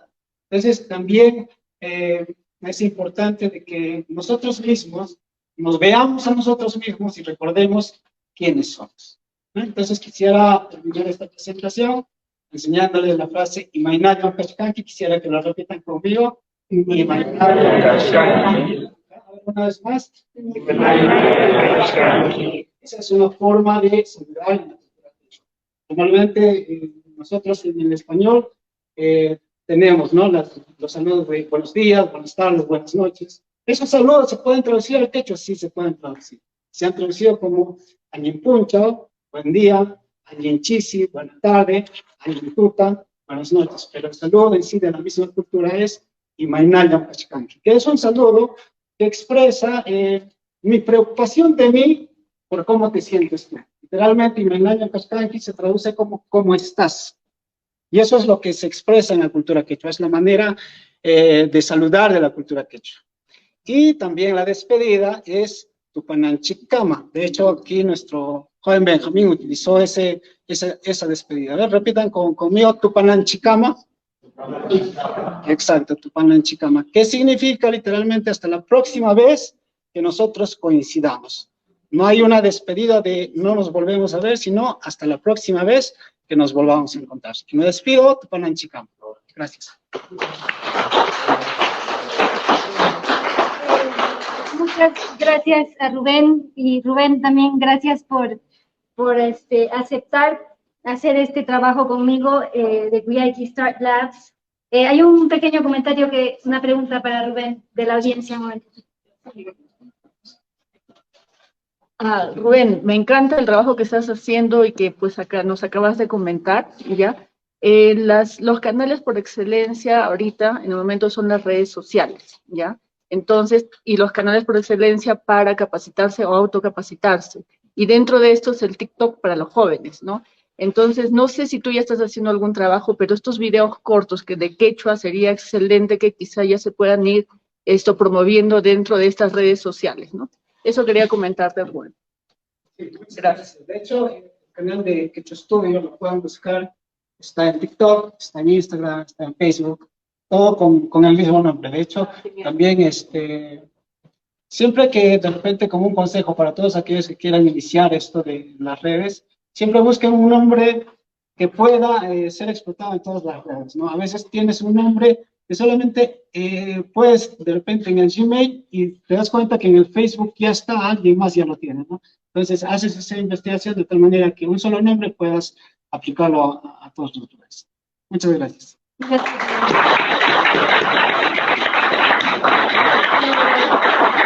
Una última participación es de Sofía Vega Zanca. Ella es ganadora de un Fulbright, una beca Fulbright. Estas becas son muy importantes en Estados Unidos, muy poca gente las consigue. Tienes que haber conseguido mucho, pues, haber labrado mucho en tu vida para poder conseguir esto. Bueno, y ella es Sofía Vega Zanca y ahorita está enseñando en la Universidad de Pennsylvania, en Estados Unidos. Y ella nos está mandando un saludo a todos nosotros.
Perdón.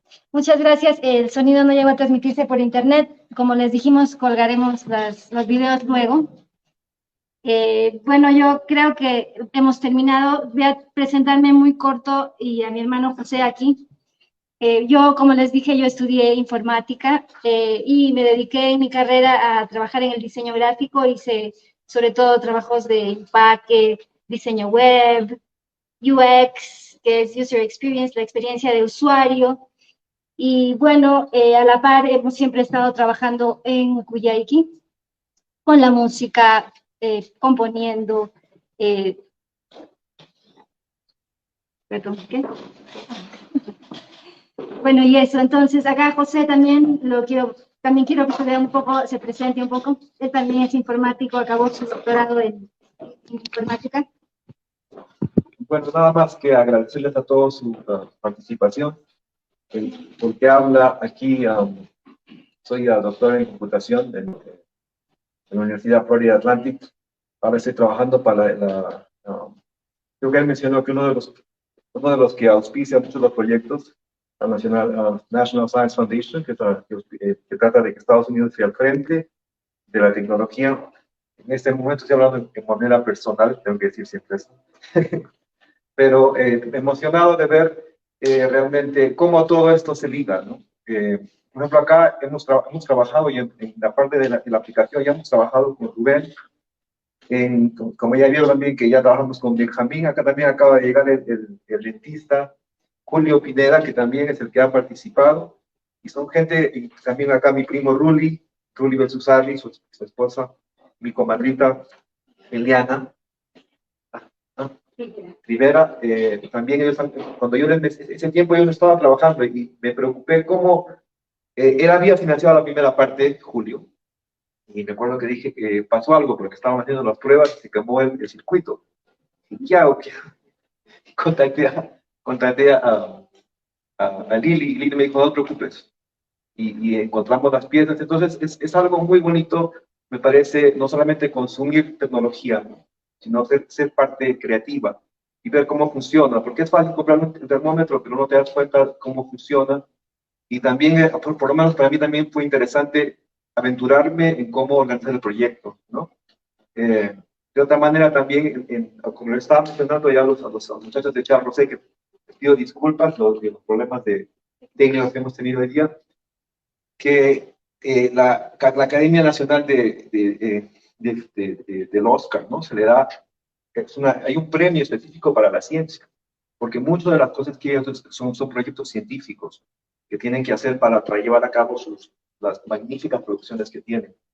Acá todo el mundo que acaba de hablar se está constantemente preparando. Yo acá, por ejemplo, le traté de dar una clase aquí a Benjamín también, pero a Rubén, y como que ya sabía todo, dije, ¿para qué te voy a enseñar computación si son gente que constantemente se están preparando? Y hasta a veces tengo que escoger bien mis palabras.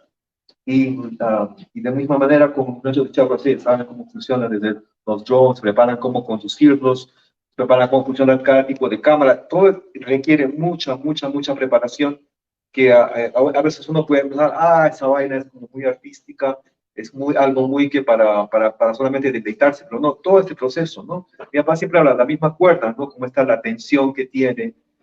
Entonces yo nada más quería concretar ciertas cosas y especialmente mencionar a Gina, que ella es la que impulsa los proyectos que hemos hecho, ¿no?, de Imanchay, que hasta yo ahora me he hecho la culpa de la última versión todavía que no he podido concretar.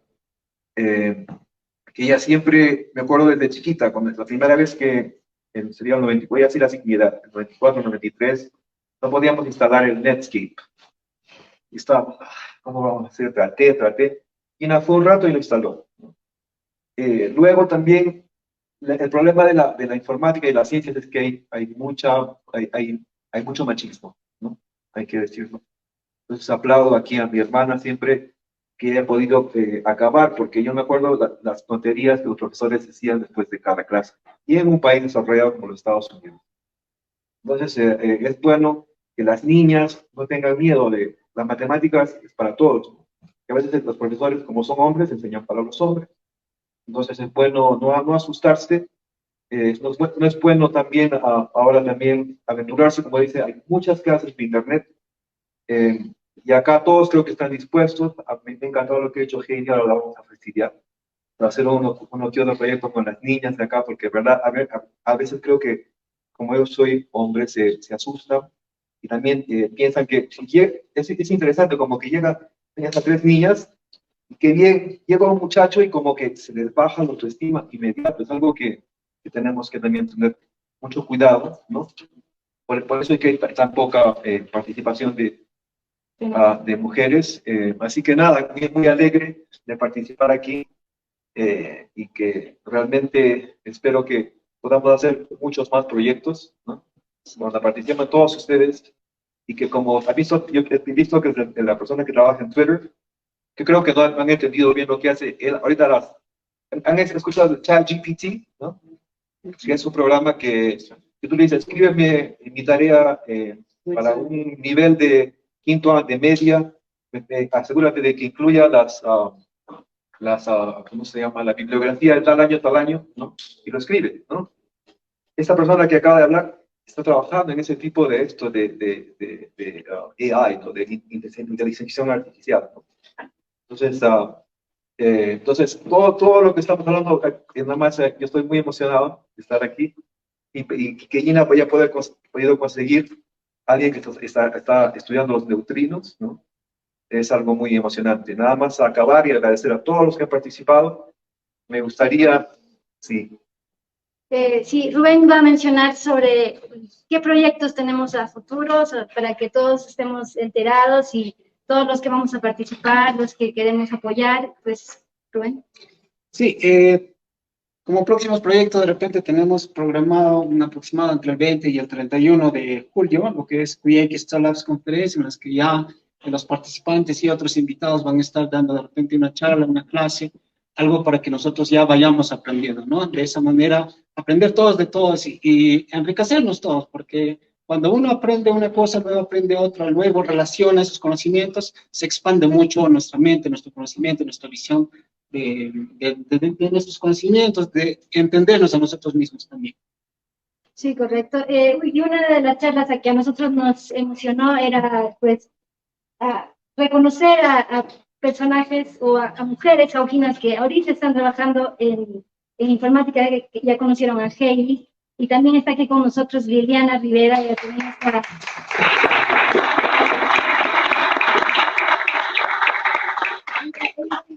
de proyectos muy importantes que se están haciendo ahorita en el Perú y que tienen que ver con informática y desarrollo. Bien, si nos quieres decir unas palabras, y bueno, invitarlos y para que puedan ellos presentar. Bueno, en principio, de verdad, me encanta toda esta iniciativa, felicitarlos, Ginita y a todo Cuyaqui por esta gran iniciativa, sobre todo de incluir o de integrar, ¿no?, la ciencia, la tecnología, el arte, pero realmente la tecnología en nuestra era realmente es la protagonista ahorita de la vida de las personas, ¿no? Por lo tanto, todos nos debemos involucrar más con la tecnología, ¿no? Y en todo este proceso de transformación digital del que tanto se habla, ¿no? A mí también me encantaría, igual que Heidi, colaborar con las niñas jaujinas. Ya yo tengo a cargo equipos de sistemas y el dominio de masculinos se nota tremendamente, ¿no? En el equipo, por ejemplo, que yo tengo como 60 personas, o 70 más o menos, solo hay 3 mujeres, ¿no? Entonces es nada, ¿no? Entonces lo que decía José, ¿no? Debemos realmente trabajar en fortalecer la confianza, autoconfianza de las niñas, ¿no? Que realmente sí pueden, ¿no? Y que no le tengan miedo a las matemáticas, ni crean que un varón es más, ¿no? Sí lo pueden hacer, sí lo podemos hacer, yo lo he logrado y sé que muchas niñas más lo pueden hacer, ¿no? Entonces, nada, yo sí quisiera colaborar y participar de este proyecto. Yo trabajo en una empresa, no puedo decir el nombre porque no estoy autorizada, pero sí trabajamos también para personas vulnerables, ¿no? Trabajamos para todo este sector vulnerable que hay en el Perú, justamente con las finanzas productivas responsables, que también me gustaría enseñar, ¿no? Gracias.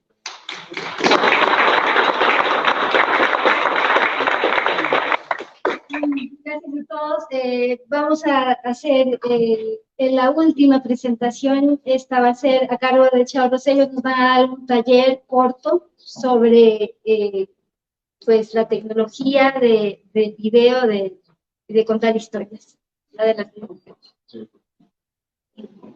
Muchas gracias, soy Candy Hurtado, soy la directora de la Fundación Kuyaiki. Vamos a grabar este taller, lo vamos a colgar posteriormente para que puedan tener ustedes también acceso al audio de los videos, así que vamos a hacerlo presencialmente, lo vamos a grabar para todos ustedes y lo vamos a colgar en las redes justo después de este panel. Pero muchas gracias y por favor estén pendientes para eso y para los videos también que hemos presentado y no hemos podido contar con el audio correspondiente, lo vamos a colgar. Thank you so much. I am Candy Hurtado. I am, for those of you that have joined us in English, because you always do, even though you don't know what we're saying, thank you, thank you. We are here in the Andes at 11,200, I think 11,400 here, feet above sea level. We have had this amazing panel of people from here who work outside because, you know, globalization, but we want to make sure that the youth here that have been part of this symposium, that they feel encouraged to know that they too can be part of the future.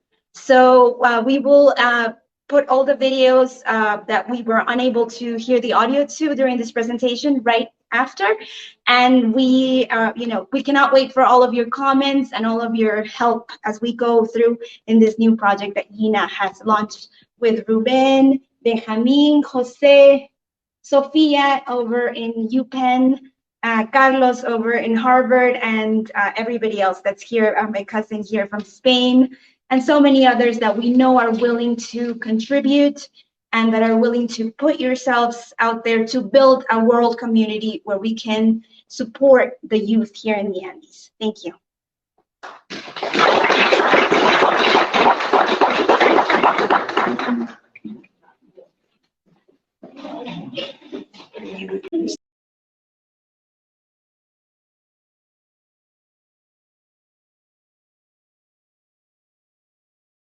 Jóvenes